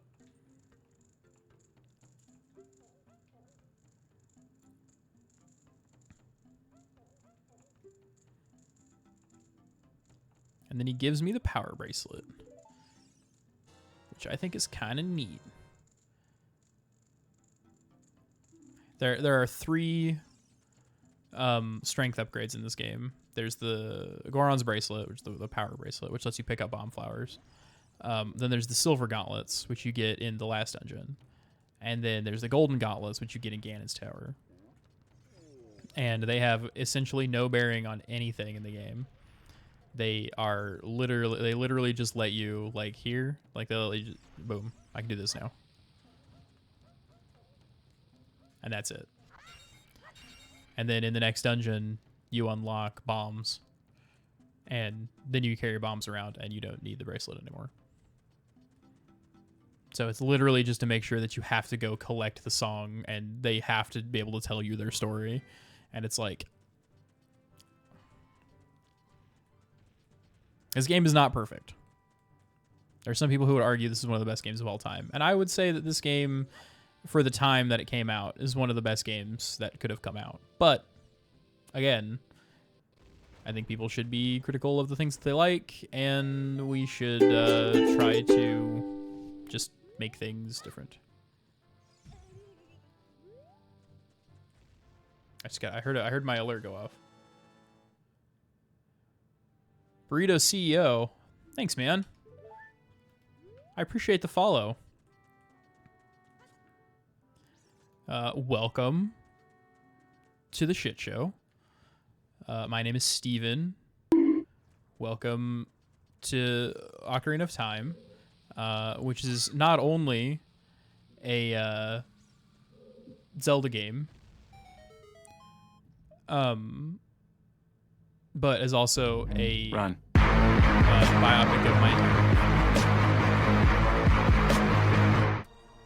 Except for Pajama Zam, no need to hide when it's dark outside. That game, I would agree. That game is perfect. Though, speaking of Pajama Sam, Pajama, Bananarama Sam, I can't stand point and click games.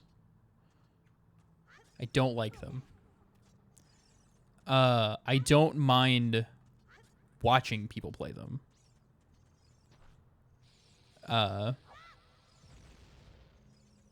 But I really don't like playing them. So they ported it to the Wii, and I bought it as a grown man a while back. Hell yeah.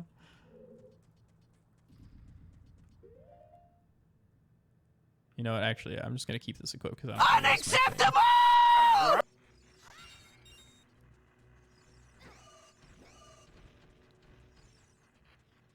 Having a good time there, Burrito CEO.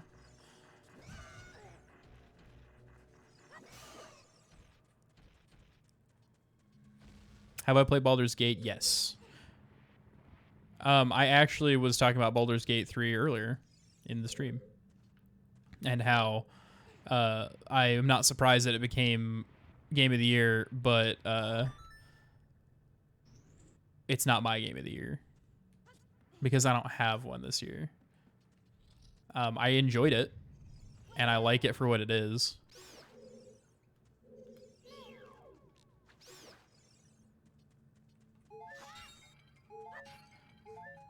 It wasn't here, had an ad, but nice. Yeah. Yeah, it was like maybe, it was like 10 minutes into the stream I was talking about it because Kenny was talking about it. Where's he at? Come here, you. Chop. Chop. But yeah, it's not my Game of the Year because I didn't think any game this year deserved the Game of the Year title for me. Because I don't know, I just didn't like them. I liked the games that came out this year. It was a good game, a good year for games, but it just wasn't my thing.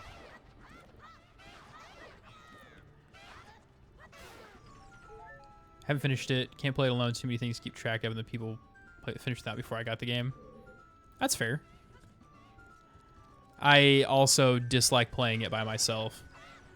Although, if you're interested in like the story, and you want to play the game, I'm also talking like the game hasn't gotten any louder on your end, but on my end it got louder, so I'm talking louder. What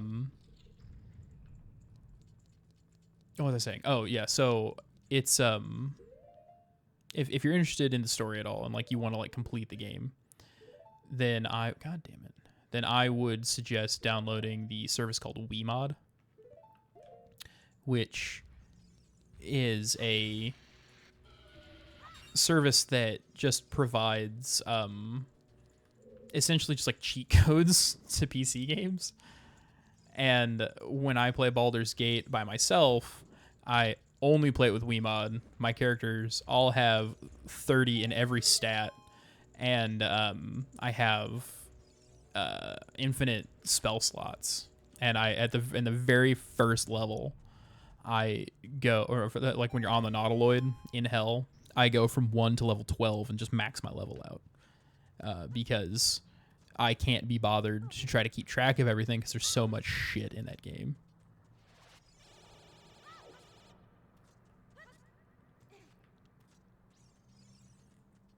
But it's fun. It's a fun game. It's all right.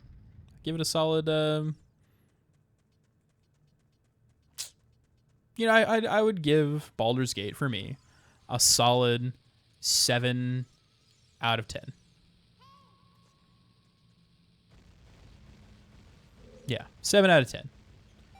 The story was predictable. The writing was lazy. The characters were interesting. The voice acting was really good.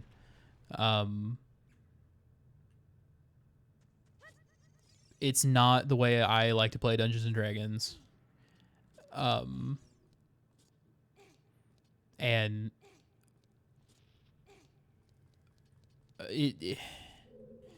the choices felt too...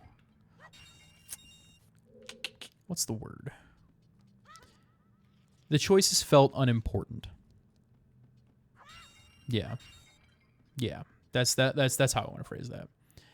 No matter what I did, because it's a video game, and this is through no fault of the devs, because you can only program so many things to happen in a game. Through no fault of the devs, the game had lackluster storytelling, and no matter what I did, it always felt like I was going to get the same results. And yeah, okay, there's like multiple endings and there's multiple choices and stuff like that, but they don't really have any bearing on anything. The only game where choices matter has serious weight and all-time best game ever made is Shadow the Hedgehog. Yeah, well, it's because there's like fucking 5,000 endings to Shadow the Hedgehog. I would go so far personally to say that the only game where choices matter at all is Minecraft. Because since there's no story in Minecraft, it's a pure gameplay game, which is part of the reason I like it so much. Is that it's pure gameplay. There's no story, so the only choices that matter are the ones that you take. And okay, yeah, there's only so many things that you can do, but every single one decides something for you. Like, are you gonna trade with the villagers? Are you going to kill the villagers? Are you going to fight the dragon? Are you going to fight the wither? Blah blah blah, all that shit. Oh shit, too soon.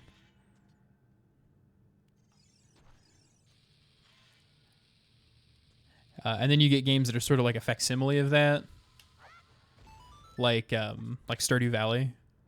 Stardew Valley is a wonderful game, and one of the things I like best about it is the fact that is that the story is driven by you entirely, because it's not a pure gameplay game, but it can be. And that's how I like to play Stardew Valley. All of the NPCs have their own story, and all of the NPCs have their own things that they do, but you don't have to interact with them at all if you don't want to. And I sure as shit don't fucking want to.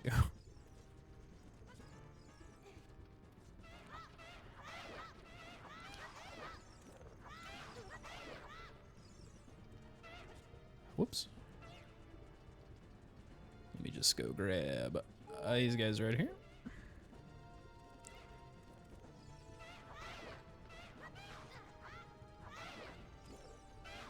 Oh, fuck my ass.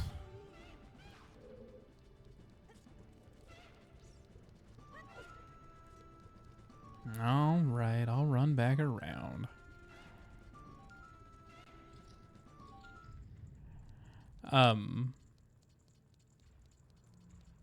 Man, I just wanted the hearts. What was I saying? Stardew Valley, wonderful, great game. Lets you tackle it at your own pace. You can do whatever you want within the confines of the game, pretty much. I think that's why survival games like Minecraft and Stardew Valley, because Stardew Valley is technically a survival game.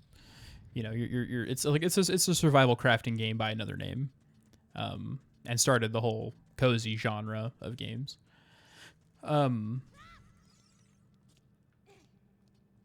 Like they give you that like freedom to practically do whatever you want and play the game however you want and make the game completely about you as the player.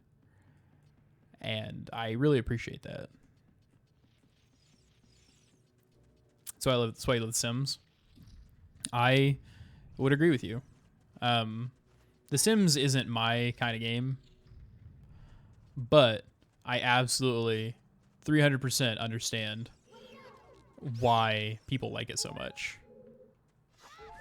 You know, the game is completely and utterly about the characters that you make and what you put them through, and you make your own story for the game, which is what I like to do for D&D. You know, it's like I said this earlier, there's what I have planned as the DM, but the entire game is driven by the characters.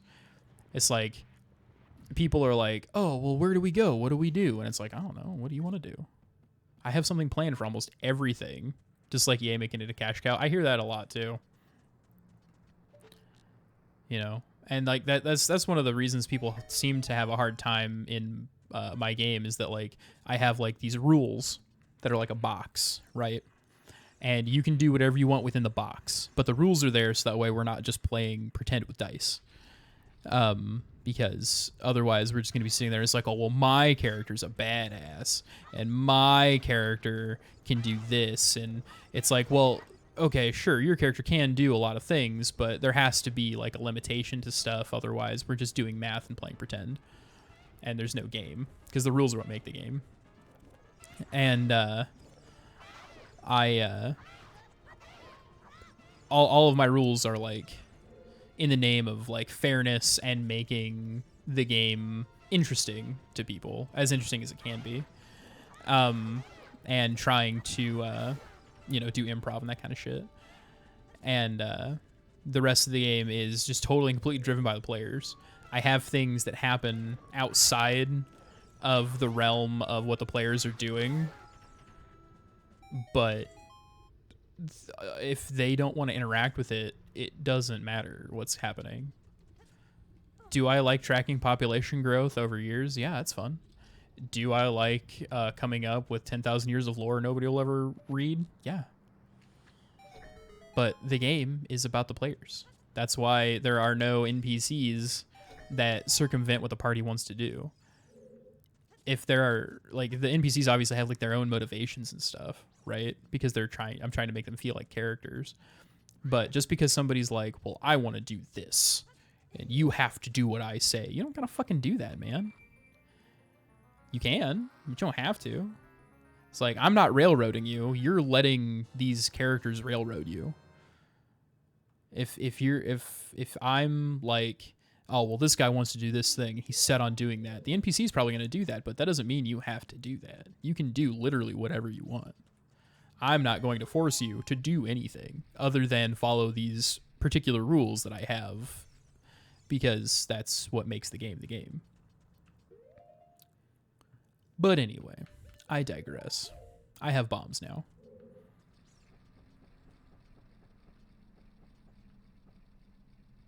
Shit. Running a one-shot that is made to kill them. They can do whatever they want. There are ways to live, but it's made to kill them at the end, even if they win.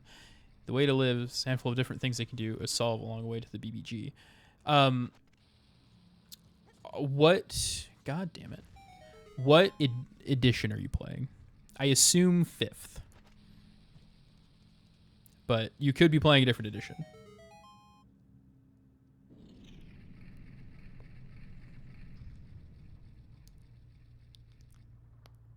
5th is what I was talking. Okay.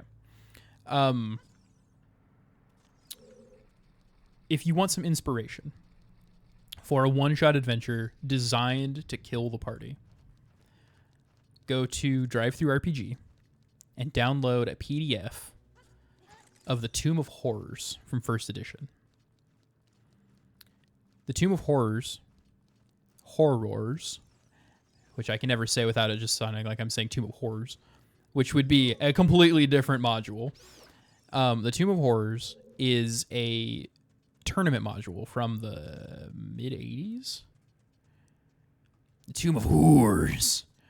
From like the mid-80s, where the whole thing is designed to kill the players and see how far they can get within the Tomb of Horrors. I have never met anyone who's actually completed Tomb of Horrors because it's so fucking deadly and hard for absolutely no reason other than they wanted people to try to run through it and get killed and do the next thing. So it's designed to be unfair. It's designed to be hard. And you can download a PDF of the entire module for probably $6 or $7. And there are traps, there are monsters, and it's in 1st edition terms. But I mean, you're a smart guy. You can figure it out. You can link up what monsters are what within monster manuals and that kind of thing. And if there's not, I mean, you can just be like, oh, okay, well, here's their, rule set for this. Here's their interesting thing. Like, oh, this monster does this thing. Oh, I could add that to 5th and blah, blah, blah.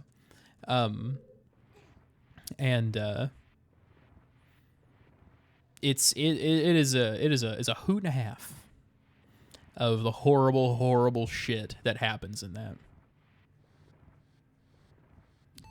Definitely look it up. Right now I'm aiming for a one-shot. It's my first time DMing, and the campaign main story, if they want to continue, is basically a ripped version of Overlord. All the NPCs become field bosses under the BBG. Hell yeah.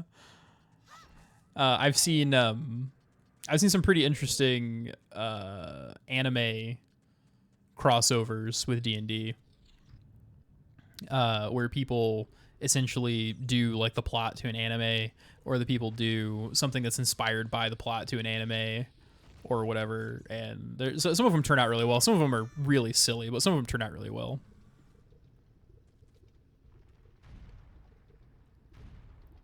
Oh, here's King Dodongo.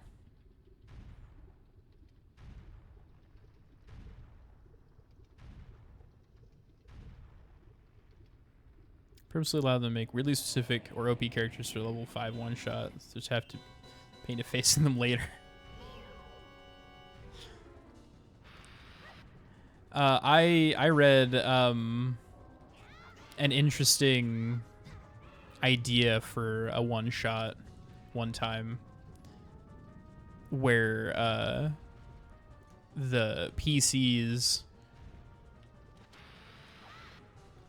go in and fight a monster or something, and like it's all set at like, it's like level 10 or 11 or 12 or something like that. It's pretty decently high level. It's not like a level 20 adventure or anything, but it's pretty decently high level. And after the after they fight the BBEG or whatever, that's when the game takes place.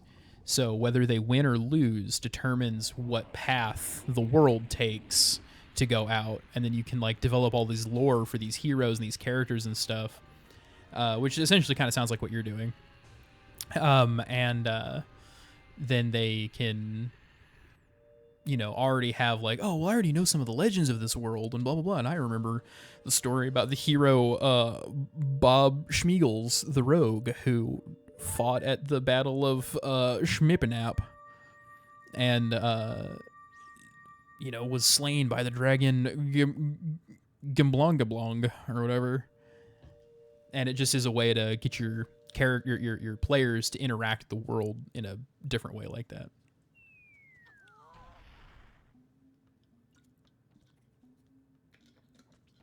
Sir, you're not wearing pants. It's me, Darunia. Well done.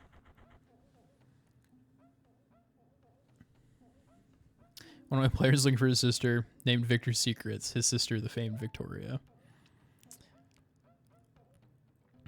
I years ago, I was still in high school. I had an NPC named Victoria that the players never came across her. They got really close to getting into like her lair, but they never ever came across her. I did all this work on her, and I never got to use her. But I had this character, this NPC, who was a Lamia. And her name was Victoria, and she used illusion magic to make herself look like a damsel in distress. And they had to figure out what Victoria's secret was. And Victoria's secret was that she would drink their blood and consume their entrails.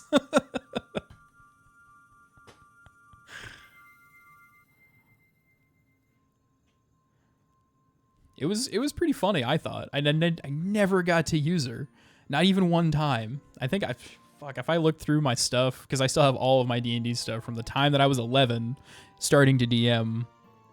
To now, I still have all that stuff, and some of those notes are fucking stupid. But if I can dig around and find it, I'll show it on stream sometime. Brother, you keep brushing up your skills as you travel.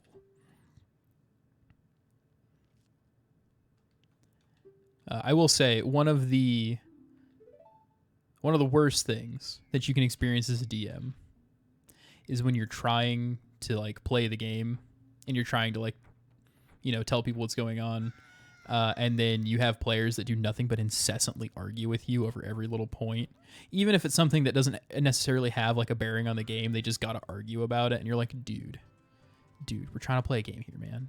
Like, I'm not singling you out. I'm not trying to make you look like an asshole. I just want to play the game, and I barely get any time to do it. Let's fucking play the game. And then they'd want to do nothing but argue with you. And that happens so often. I've had it happen so many times over the years. The dungeon I'm making right now has a prison torture room, and each door takes to random event scenarios as well. One of them is just a doppelganger, so they'll all roll, and one of them will be acting 2 parts. Hell yeah. I always found it hard to run doppelgangers because god damn it, the players always know who's real and who's not because you can only do so many voices and so many things, and then most players don't want to be in on that. Nah, there's not really an ad in there. I've played with so many people, and there are a lot of times where sometimes it's new players, sometimes it's people who think they know more than I do, and sometimes it's old players who are just in a bad mood. And sometimes it's a problem, and sometimes it's not a problem. Like, sometimes you can be like, hey, man, like, I need you to chill out. Like, that we're just playing a game. I'm not trying to blah, blah, blah. And then it's fine after that. But sometimes it's an issue. You know what we told, even if they get chosen, it's just a, hey, you're magically split into two people, play two people, and both of you claim to be the original. Oh, okay. That's a good idea. Where even the person playing doesn't know which one is which. That's pretty interesting. I could go for that.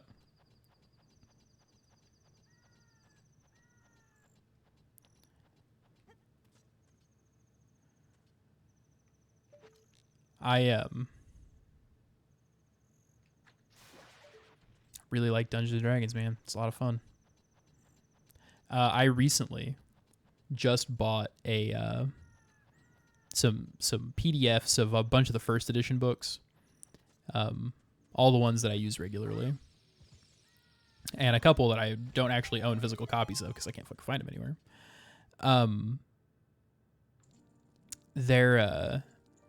They were having a sale the other day, and I bought all of the first edition books that I really use all the time, and a couple I don't have, for like maybe $30, and they're all PDFs, and I printed some out the other day, so I have physical copies of them now.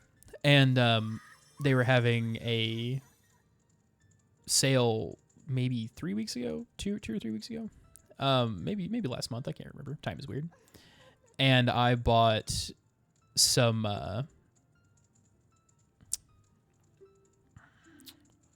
Lady Gaga. What is it called? I bought some modules from first edition that I had always been interested in, but I never had a chance to play.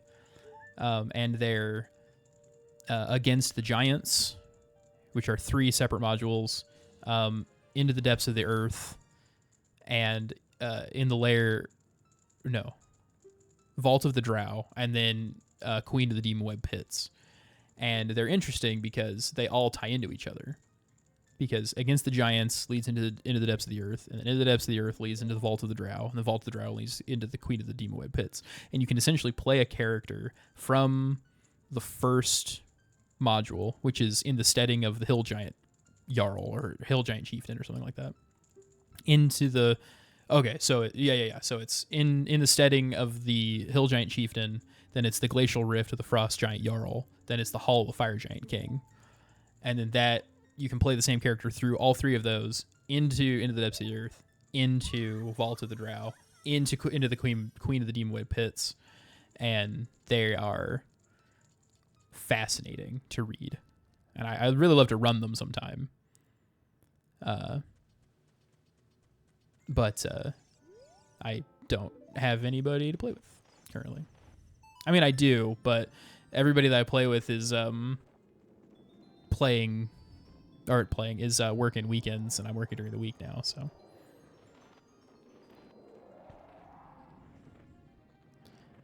I'm very alone at the moment.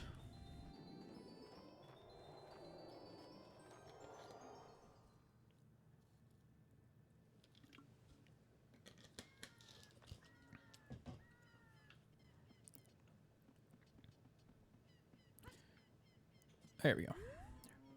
Now I'm going to get a piece of heart and talk to a cow. Well, I'm not going to talk to the cow, but I'm going to be in a thing with the cow.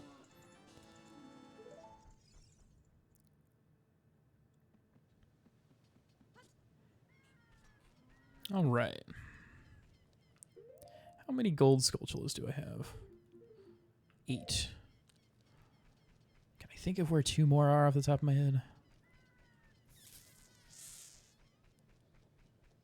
No, I can't. Not at the moment.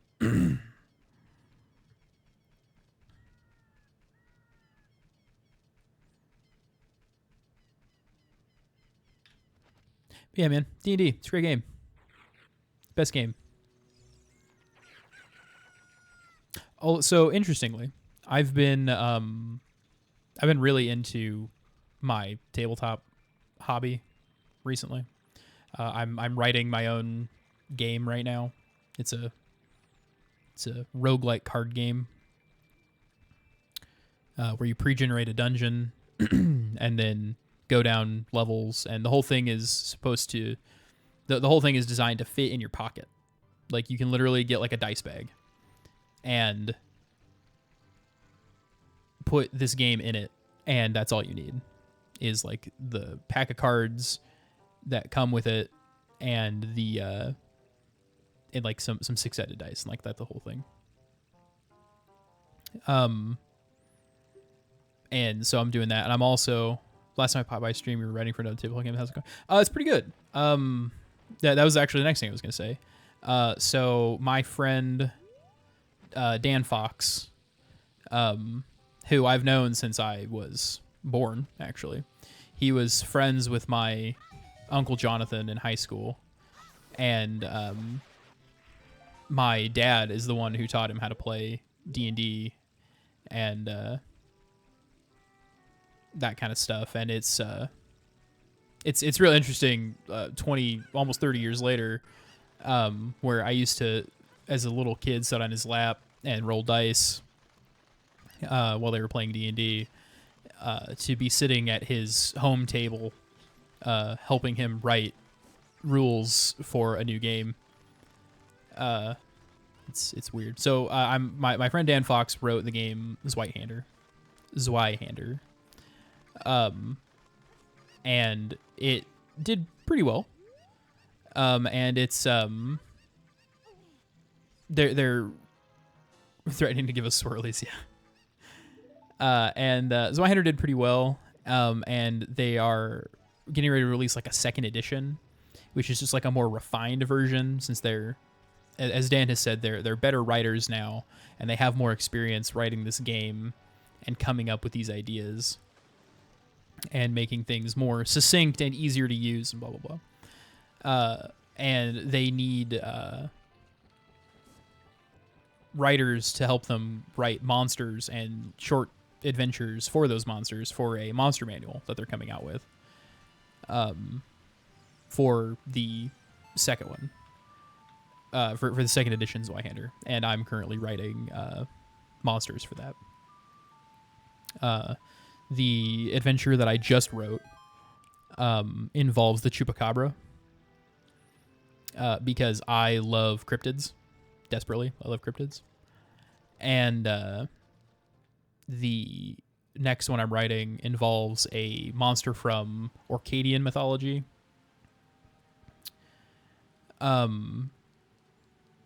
Which is like northern Scotland. Oh, thanks, man. And it involves a monster called the Nukkalavi, which is a sea demon that a seaman demon is a sea demon that takes the form of a horse and rider when it's on land. But the horse and human torso are fused together, and like the rider has no legs and has like these long arms that hang down to the ground, and it's totally skinless, and the head is too big on the human body, and the horse body has one big eye in the middle and is only vaguely equine shaped. And they already have something for that, for an adventure or something that they never published, I think. But I found it while I was looking for monsters out of mythology that I could either write for or could rewrite to make interesting, basically just for inspiration. And I was like, oh, fuck, well, this thing sounds cool, so I'm going to fuck with that. And it's absolutely nasty. I'm writing an adventure for that. And I found some stuff out of Hindu mythology, and I found some stuff out of Persian mythology, and they've already got an ever-loving fuckload of things from like a Germanic Western sort of idea.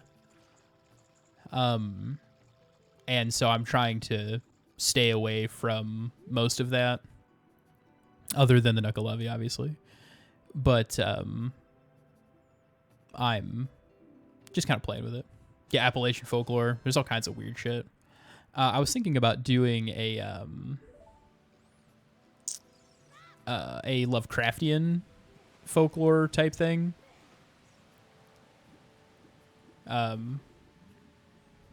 yeah, there is some freaky stuff in the Appalachian folklore. All kinds of cryptids, all kinds of fucking weird, horrifying shit where people are just like, we live in the mountains and it snows real bad and we can't get out of the mountains, so let's come up with these stories that'll freak people the fuck out for no reason. And yeah, I was thinking about doing something kind of Lovecraftian because I fucking love cosmic horror, man. I super wish that I totally fucking forgot what I was gonna say. What was I gonna say? No, it's gone now. Oh no, I remember. Like, there's humans that have fear of unknown humanoid things. Yeah. Well, so actually, I have a theory on that, which I'll get to in just a second. But yeah, I love cosmic horror. And I hate in movies where they reveal the monster and the reveal is boring. Like, I love the movie Us, right? Us is fucking creepy as hell. It's scary as shit. And the moment that they reveal the doppelgangers and they're out in the open, I immediately lost interest. And it was no longer scary or interesting. It was just kind of like, eh. You know? So, like, I love things that are inexplicable and unknown, and like that your imagination, predictable, yeah. I love when your imagination runs wild with something, and you can scare yourself way worse by filling in the blanks by yourself than anyone could ever scare you. And I love that. So my theory about the reason why humans have a fear of unknown humanoid things has to do with other hominids. So, evolution is real. I don't care who says otherwise. Evolution is real. And humanity is the surviving group of hominids that exist, right? So there used to be other hominids, Neanderthals, Homo naledi, Gigantopithecus, all that kind of shit. And they, yeah, exactly. Same wavelength. And when humans and these other groups ran into each other, sometimes they got along, right? Because Neanderthals didn't die out. Neanderthals and modern humans interbred with each other because it's directly like so red hair and blonde hair, since it's a mutation of red hair comes directly from Neanderthal genes, right? So sometimes they got along real well and they interbred with each other. Sometimes they didn't. And when two animals don't get along with each other or compete for the same thing, sometimes they kill and eat each other. So it stands to reason that the reason humans are afraid of things that look human but aren't human is because there were those things at one time. And now you see something that looks kind of human, but it's absolutely not a human. Your monkey brain goes, oh, ooga booga. Oh, ooga booga, fuck. And it makes sense. It's just a theory. A game theory. Which I'm absolutely certain is not new ground. I don't think I'm treading new ground on that one. I think that God damn it.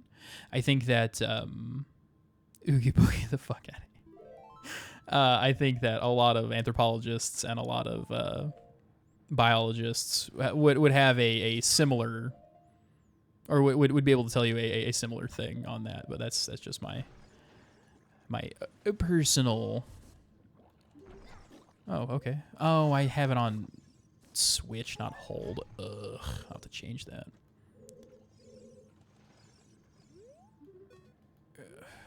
Lock on, please. One of the greatest reliefs in my entire life is finding out that I don't have original ideas. I just tell things in a new way. Because I was putting so much undue, ungodly pressure on myself for a long time as a writer, as a creative, as somebody who grew up being told I was really smart. I put all this pressure on myself to come up with original content, original ideas and stuff.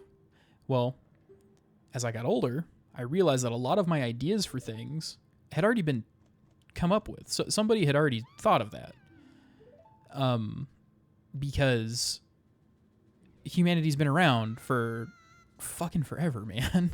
And we've been telling each other stories and coming up with things for the last 300,000 or 400,000 years.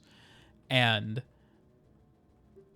I might get lucky and come up with something that's kind of wacky and interesting. But like, it won't be anything new because there's only so many things in the world and there's only so many things that we can experience. And people have already come up with all that stuff. You know, you've got like 10 senses, right? And only 5 of them are generally involved in your day to day. And you know, people have experienced everything that life has to offer already. And taking that pressure off of myself has made me a better writer and has made me happier as a person. Because like, one of my favorite examples is Lovecraft. Lovecraft was a weird little racist man, horribly ungodly racist man, who came up with this idea of like the cosmic horror, right? But he didn't. He didn't come up with cosmic horror. People have been talking about cosmic horror for thousands of years. Right? Like what do you think like the ancient gods in mythology are? You know, they're these unknowable eldritch beings. Some of them have been personified to be more human, but they're the unknowable eldritch beings that have crazy power and wacky shit, and Lovecraft just put tentacles on it, you know? His cat spoke to him. No Centauri has healed all from the cat with the name not allowed here. Absolutely. What is that that Keanu Reeves says in Constantine, in the movie Constantine? He's like, cats in or half in, half out anyway. And yeah, you know, like it's just this whole thing. Sensationalism of when someone finds something that isn't well known and it blows up. Exactly. It's exactly that. Oh, it's the wrong room. I always go the wrong way the first time. But when I go into like a maze or a labyrinth, my brain is like, go left. And I'm like, okay. And so I go into this place, my brain's just like, hey, go left. I'm like, all right, sure. When you say a joke, but someone says it louder and gets the laughs, that's it exactly. That is it 150%.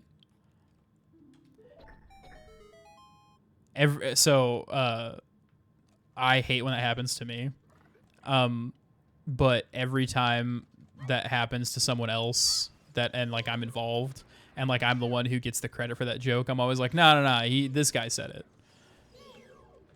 Like I just said it louder. This guy said it. And I don't care if anybody does that for me. It makes me feel better as a person.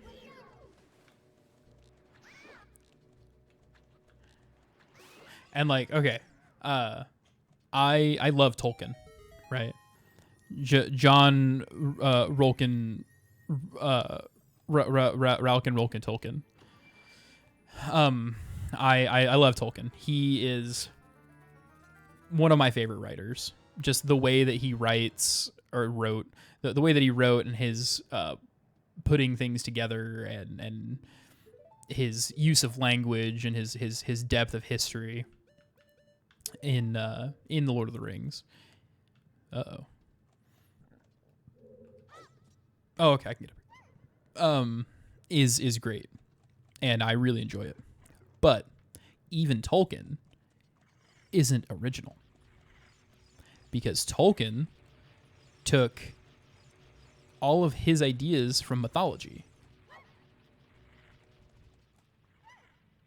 Lord of the Rings mean the actual history of the world. Yeah. He took all of his ideas from mythology and a little bit from history and came up with his own thing. And he read stuff and translated things. And I know that the way that Lord of the Rings is presented is supposed to be like Tolkien's direct translations of the histories and stuff like that. But I don't need this.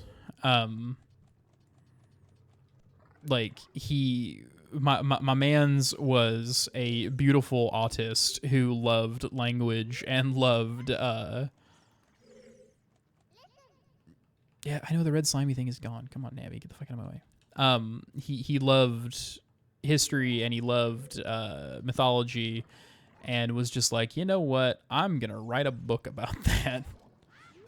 And then proceeded to write a wonderful epic with lots and lots of history that everyone has ripped into their D&D campaign.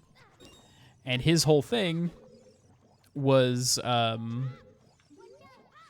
just rewriting mythology and using history. And people will say that like oh, the dead marshes are like his experiences in World War One, and it's allegory. But fun fact for you, a Tolkien fun fact, is that even though it absolutely 150,000% is allegory, it was not intentional allegory. Tolkien said to his dying day that anything in his books that seemed allegorical was purely coincidental because he fucking hated allegory. He couldn't stand it. Said it was terrible. Said you should come up with an idea. You shouldn't allude to something. And would get actively angry at people for suggesting that he was trying to make a buck, or for what he thought people were suggesting, that he was trying to make a buck off of his horror or his horrifying experiences in World War One. It's part of the reason that the Tolkien estate condemned the Tolkien movie that came out with Nicholas Hoult. The Tolkien estate was like, yeah, this is not what John was about, and you guys can all fuck off and die. Whoops.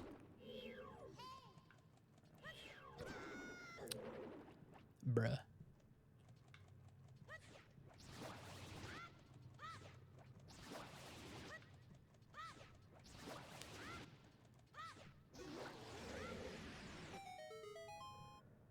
But anyway, that's my Tolkien writing history lesson bullshit. I'm 28 years old and I discovered this at a younger age, and I'm telling you so you don't have to discover it for yourself. Okay, which one of these is it? Is it you? I can never remember which one it is. I think it's this one. It is this one. Mazel.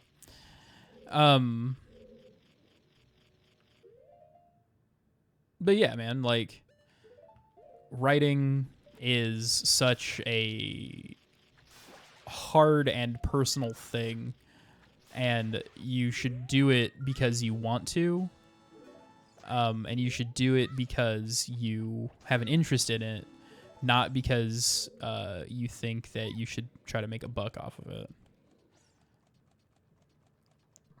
Because not because of like the artistic value, but just because you'll take so much pressure off of yourself.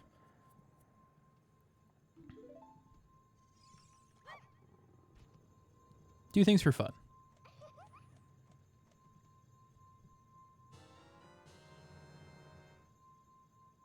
Princess Ruto got the spiritual stone, but why Princess Ruto? Oh, that's why I stream. I stream for fun. I think it's great.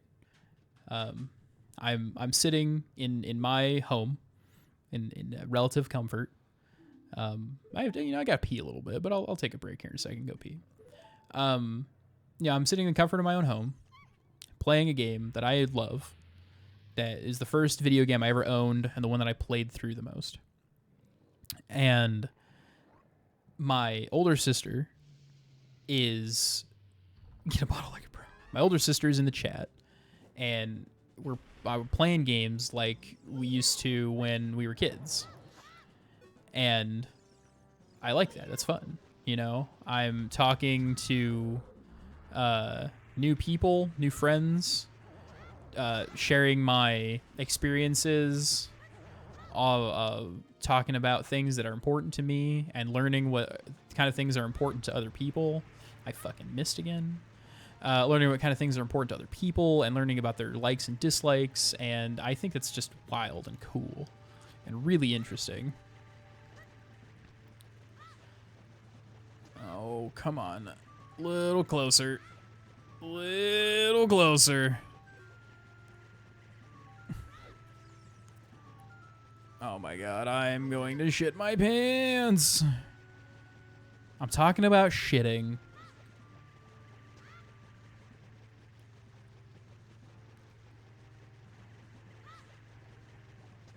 Alright, fuck this.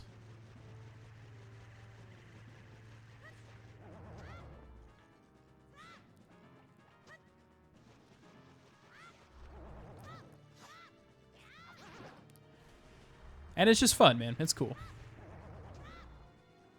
All I can hear you say is a little bit more. A little bit more for Santa Claus.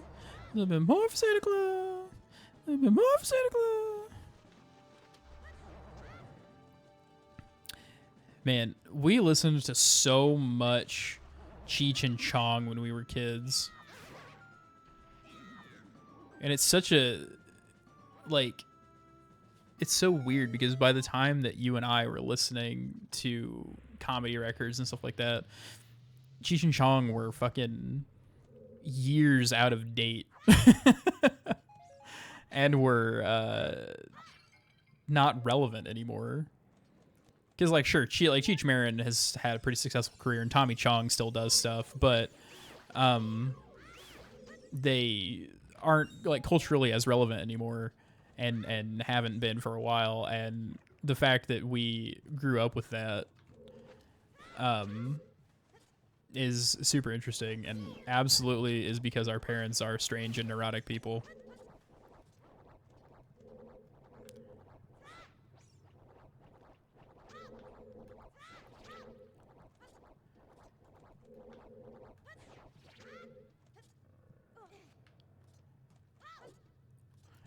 Man, I'm at just about the 2.5 hour mark, and I am already almost done with the child section of this game. That skit is still funny. I personally, I love the Mexican American skit,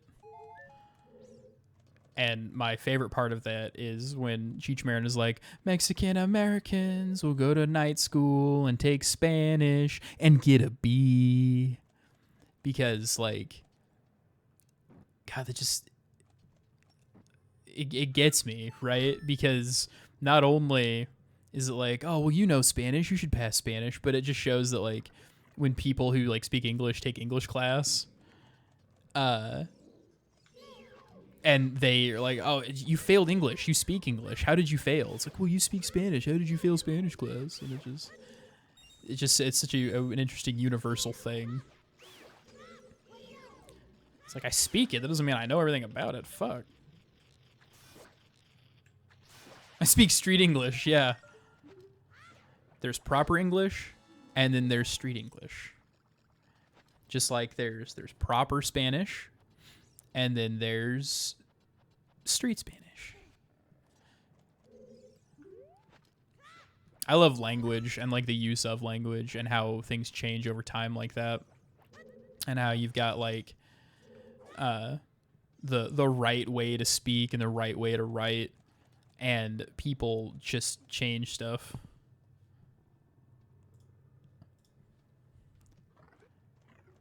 I know sarcasm and idiot. I don't know proper English. I used to think I was fluent in sarcasm. But as I've gotten older, it turns out that my flavor of sarcasm is just my autism. And I say something and I'm 100% serious and people are like, oh, sure, that's Steven. You know, he's sarcastic. And I'm like, yeah, absolutely.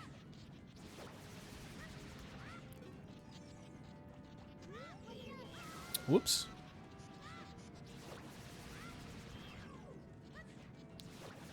So this thing is disgusting. This is Baronade. This is Powerade.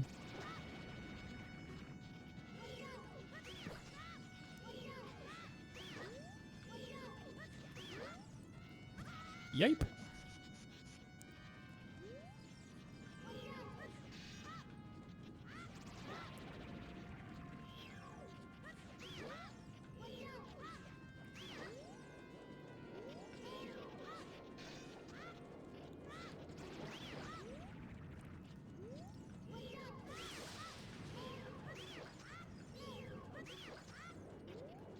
Whoops. I forgot to change one of my settings right when I started recording, or when I started playing,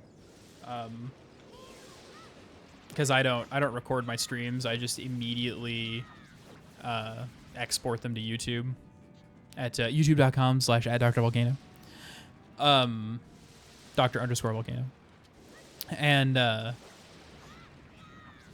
one of the settings is toggling your targeting ability, and I fucking hate toggling it. I want to hold the button down and have it disappear when I let go, because it's so much more intuitive for me that way. And I have it set to switch instead of hold, and it's bothering me. But I'm not going to stop yet. I've already completed the child section of this game.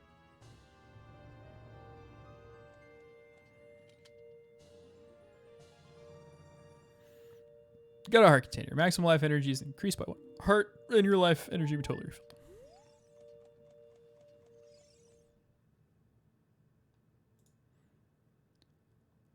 On our way to a hockey game last night. There's a white truck that's being a douche against a semi. I looked at Zach. Whitey's gotta pay. Zach looked at me like, God damn. Whitey's gotta pay. Fuck. I remember the first time I heard somebody say Whitey's gotta pay, and that was in Llamas with Hats.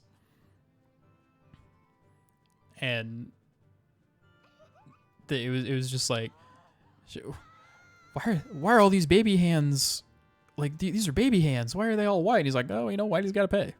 And it fucking killed me. It was one of the funniest things I've ever heard in my life.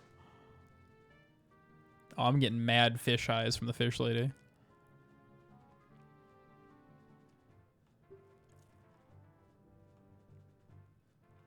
Oh, she's gonna reward me. Ew.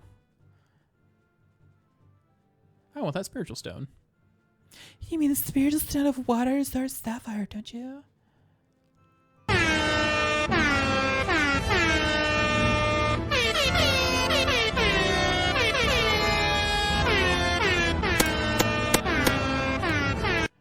Oh, it's out. Fuck.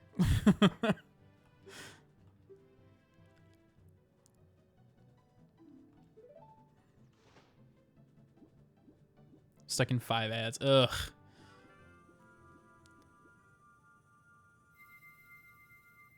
Ugh. I hate the ads so much. I have it turned down as low as it'll go, and every time I open up my my settings for it, it's always like, hey, we optimized this for you, and I have to literally go in and change it every single fucking time. And it drives me insane. Because I'm like, yeah, okay. Give me 1 30-second ad every hour of streaming. 1 30-second ad. I'd be okay with that, you know? But instead, it's like, hey, we optimize this so you can do as much as blah, blah, blah, blah. And I'm like, hey, how about no? So I'll probably have to go in and change that again.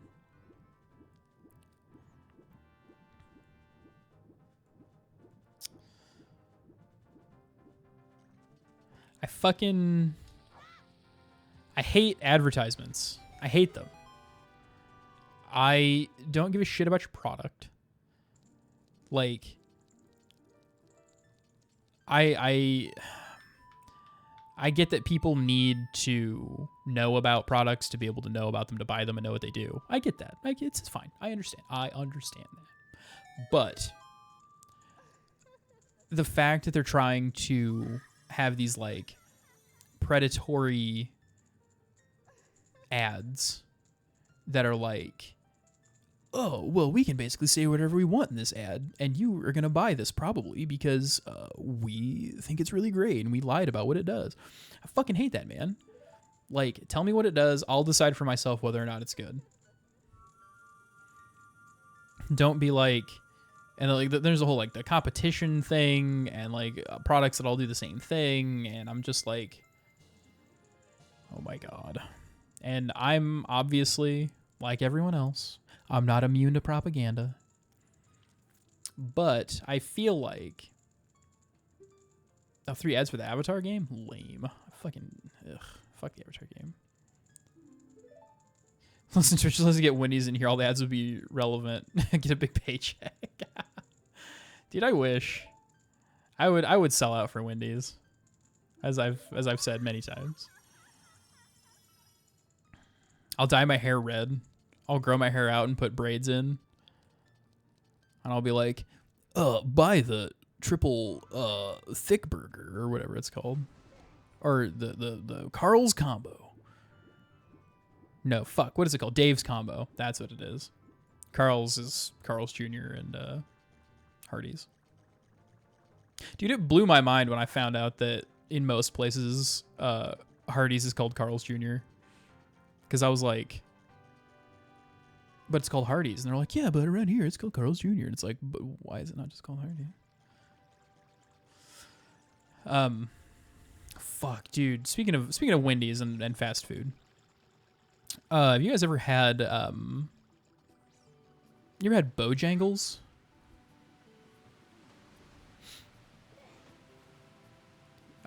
It's a chicken restaurant in the southeast, I think. Yeah, southeast. Yeah, you're right. I'm gonna talk about Bojangles again. Ashley's already heard this, but my sister's already heard this many times ever since I had it. Bojangles is great. I would not only sell out for Wendy's, but I would sell out for Bojangles. It's the best fast food chicken I've ever had in my life. And I think about it constantly. I've contemplated driving to Kentucky just to get Bojangles.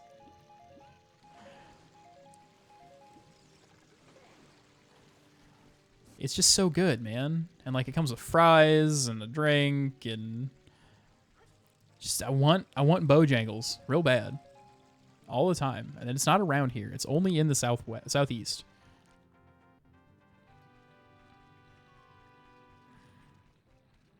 Oh, so speaking of going pee, I'm going to go grab the Ocarina of Time, and then I'm going to go pee.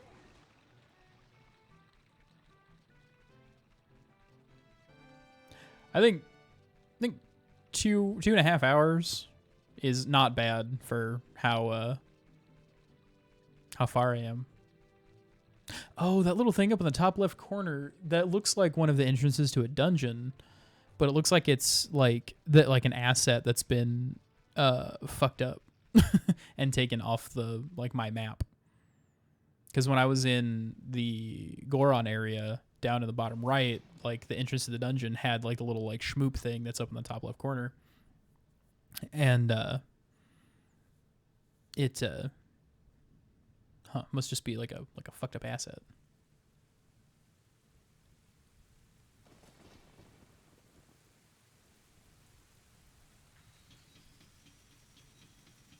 Oh, fuck, you know what I should play? I should play this game, but I should play the Master Quest, where all the dungeons are different. Like I actually have access to that on this emulator. Dude, Zelda's got a fucking arm. She just threw that like, I don't know, maybe 150 yards.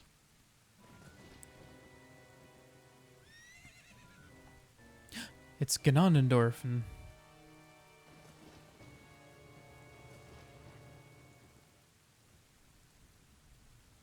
Arg, I lost her. This bench empty. Yeet. You over there, little kid. So cool your horse has a matching hairstyle. You must have seen the white horse gallop past just now. Which way did it go? Answer me!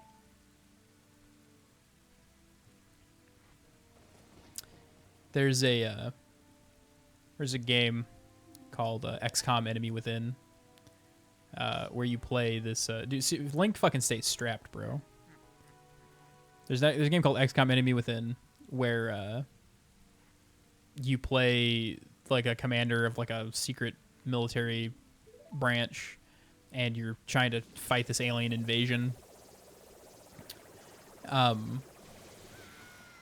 And at one point, your whole thing gets betrayed, and then this guy who's been your go-to Central Intelligence guy, he like kicks over this dude who's like a alien zombie type, and he puts his gun against his head, and he just goes, "Answer me!" And like his voice does not sound like that through the rest of the game, but he's just like, ah. It's fucking weird. But there's which segues into my next thing, which is there's this YouTube channel which you should absolutely check out called The Backlogs. Where this dude, and I've probably talked about The Backlogs before because I've been watching look up the Wisconsin. Oh my god. Yeah, dude, it's my t-shirt. But yeah, so there's this channel called The Backlogs, which I've definitely talked about before, and he does challenge runs of things, and he has done some challenge runs of XCOM, where it's like, can you beat XCOM only by using explosives or only doing this a certain way, blah blah blah, and every time it gets to that bit, he always just cracks wise about it, and I can't stop thinking about it now since I got an opportunity to do it. So that's that story for you.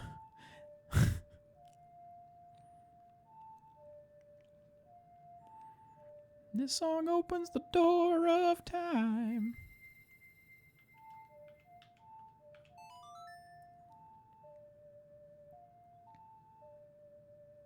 Da, da, da, da, da, da, da, da, da, da. You've learned the song of time.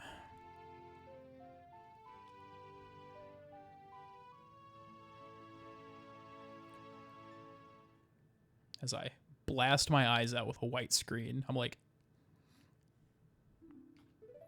you must protect the trappers, Link.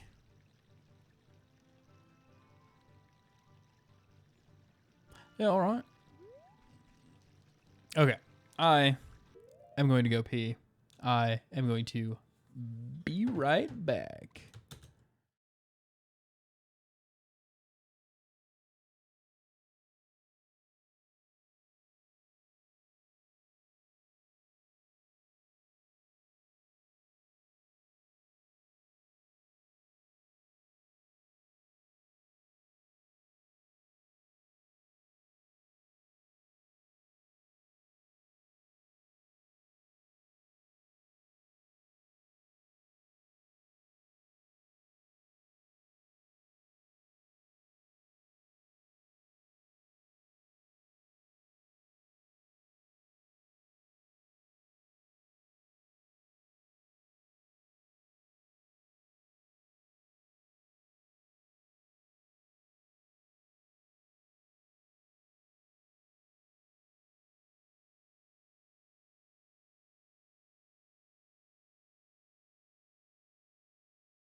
All right, I return.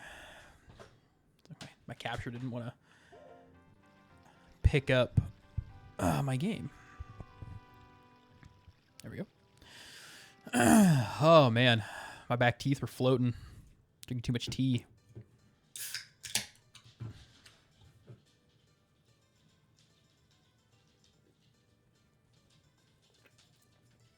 Oh. Drinking me a nice, locally sourced, ice-cold Coca-Cola.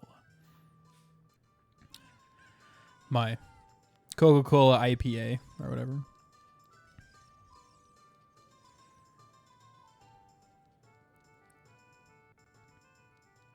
Let's see, is the dead guard back here? Yeah, he sure is. Look at this guy. Are you the boy from the forest? I finally met you. I have something to tell you. Ganondorf, the Trudeau King of Thieves, betrayed our king. Zelda's nanny, Impa, sensed danger and escaped from the castle with our princess. We tried to stop Ganondorf's men from chasing them, but Princess was waiting for a boy from the forest. That's you. She wanted to give you something to that boy. If you received it from the princess, hurry to the temple of time.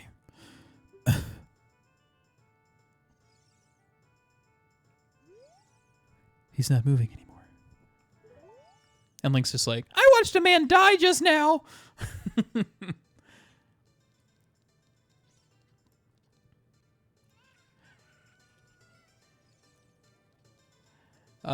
When I was a kid, I'd never come across that NPC ever. Not even one time. Not one time, not two times, not even one time. And, oh, actually, hold on. Before I do this, I'm going to go get Din's Fire. And I, just learned about it, like 6 months ago. And then I guess, had my opportunity just now, so thought I'd take a look. And it's so weird that he's right there. You know, they could have put him near the Temple of Time, or they could have put him somewhere more out in the open, but they didn't. They decided that he had to go right there, back where you're probably not going to be, and probably never going to see him.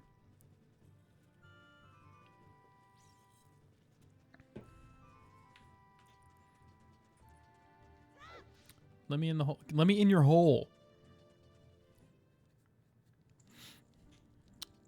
Man, I gotta trim my mustache or something. It keeps tickling my nose when I move my mouth.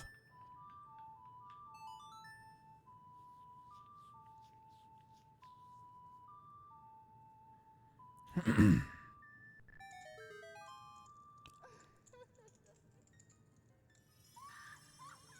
the Lady Gaga hooker fairy with her thigh-high boots.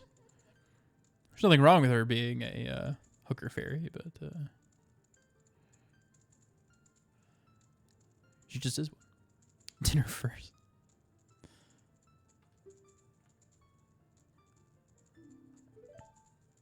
Link's like, whoa, boobs.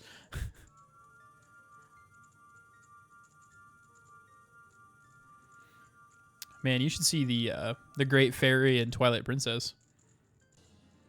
She's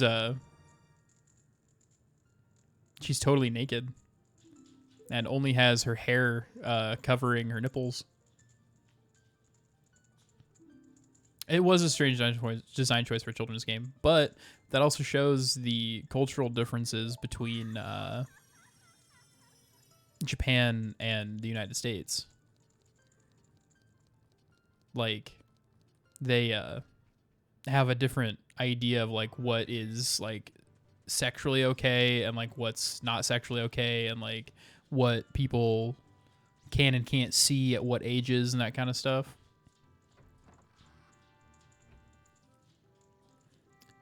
It's very interesting. I spent a lot of time on YouTube because, I mean, you know, I'm a geek and lonely. And I've seen a lot of interesting discourse about what kind of like cultural things there are in games and stuff. The whole censoring thing gets me because America chooses the strangest thing to censor. I agree. Like, couldn't smoke on TV for a long time. Couldn't show people's feet on TV for a while. Cleavage was weird. And then now people can, like, you watch like It's Always Sunny and people are like throwing up on each other and saying horrible things, and we turn around and go guns and titties. Hell yeah. Everyone lets them dogs out. Dude, who let the dogs out is my real question. Have we ever got a clear answer on that? Jamie, pull it up.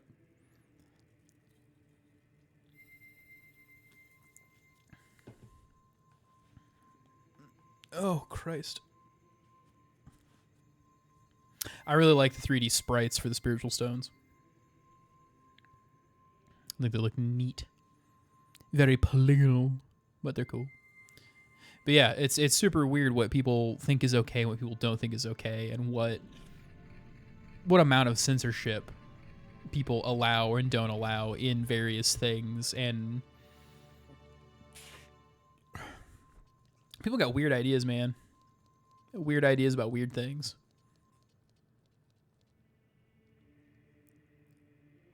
Smoogle, isn't that?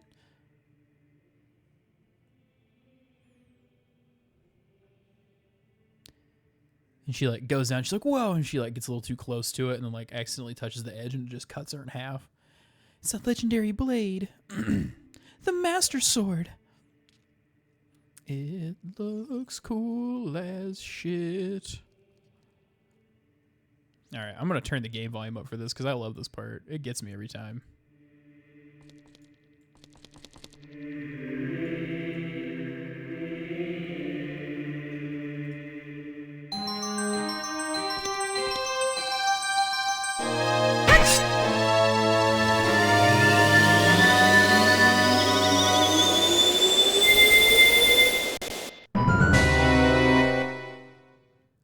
Just that first time that you grab the sword and like you got like the rising arpeggio in the background, and then he just like grabs it and then like and Ganondorf shows up. I just like it. I think it's cool. The Sword of Miters. He's like, you draw the sword and it's like, oh, I know I have the power of Prilosec. Get her done.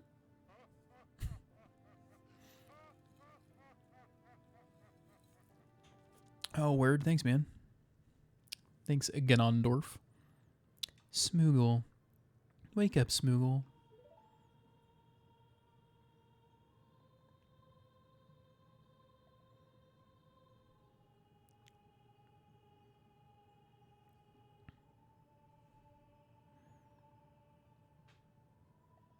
Oh, right. Okay, so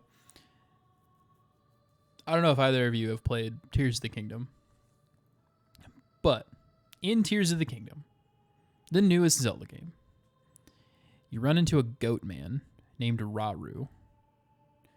This guy is also Rauru. And here, he's an old balding man who took the form of an owl to teach you how the game works and where to go and what to do. Because Kaepora, Gabor, and Rauru are the same guy. And then in Tears of the Kingdom, he's a tall, sexy goat man with a midriff-bearing tunic where you can see his abs. And he's definitely furry bait. And I just think that it's interesting that 20 years between games is like, this is the old sage who has a mustache and is balding. To like, you know? Oh, also, I'm an adult now. Look, Smoogle, you're big now. You've grown up. The Master Sword is a sacred blade which evil ones may never touch. Hold on. I can get a better Rauru voice. Only one worthy of the title of Hero of Time can pull it from the pedestal of time. However, you were too young to be the Hero of Time.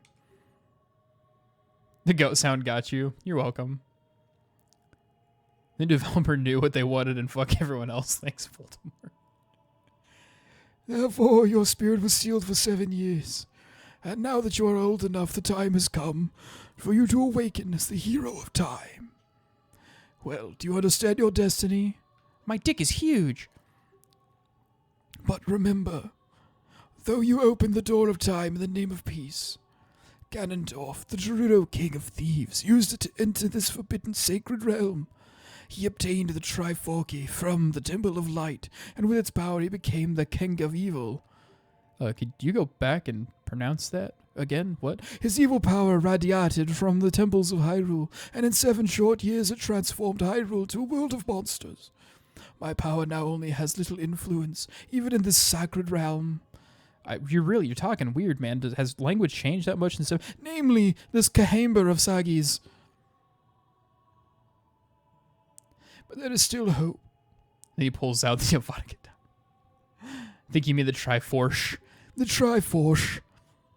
The power of the Sagis remains. When the power of all the sagas is awakened, the saga's sails will contain all the evil power into the void of the realm. I, Rauru of the Sagis. The Tri-Porsche. And Link just fucking rolls up on the fucking Tri-Porsche. That's what he drives in Mario Kart 8, is the Tri-Porsche. Fuck. I hate that so much. And it's so fucking funny. God damn it.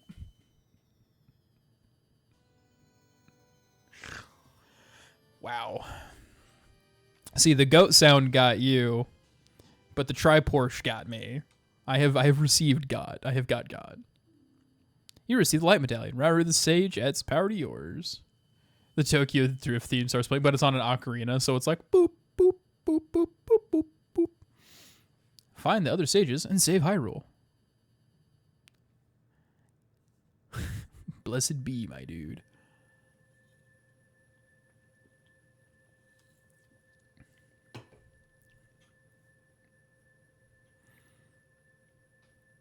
All right.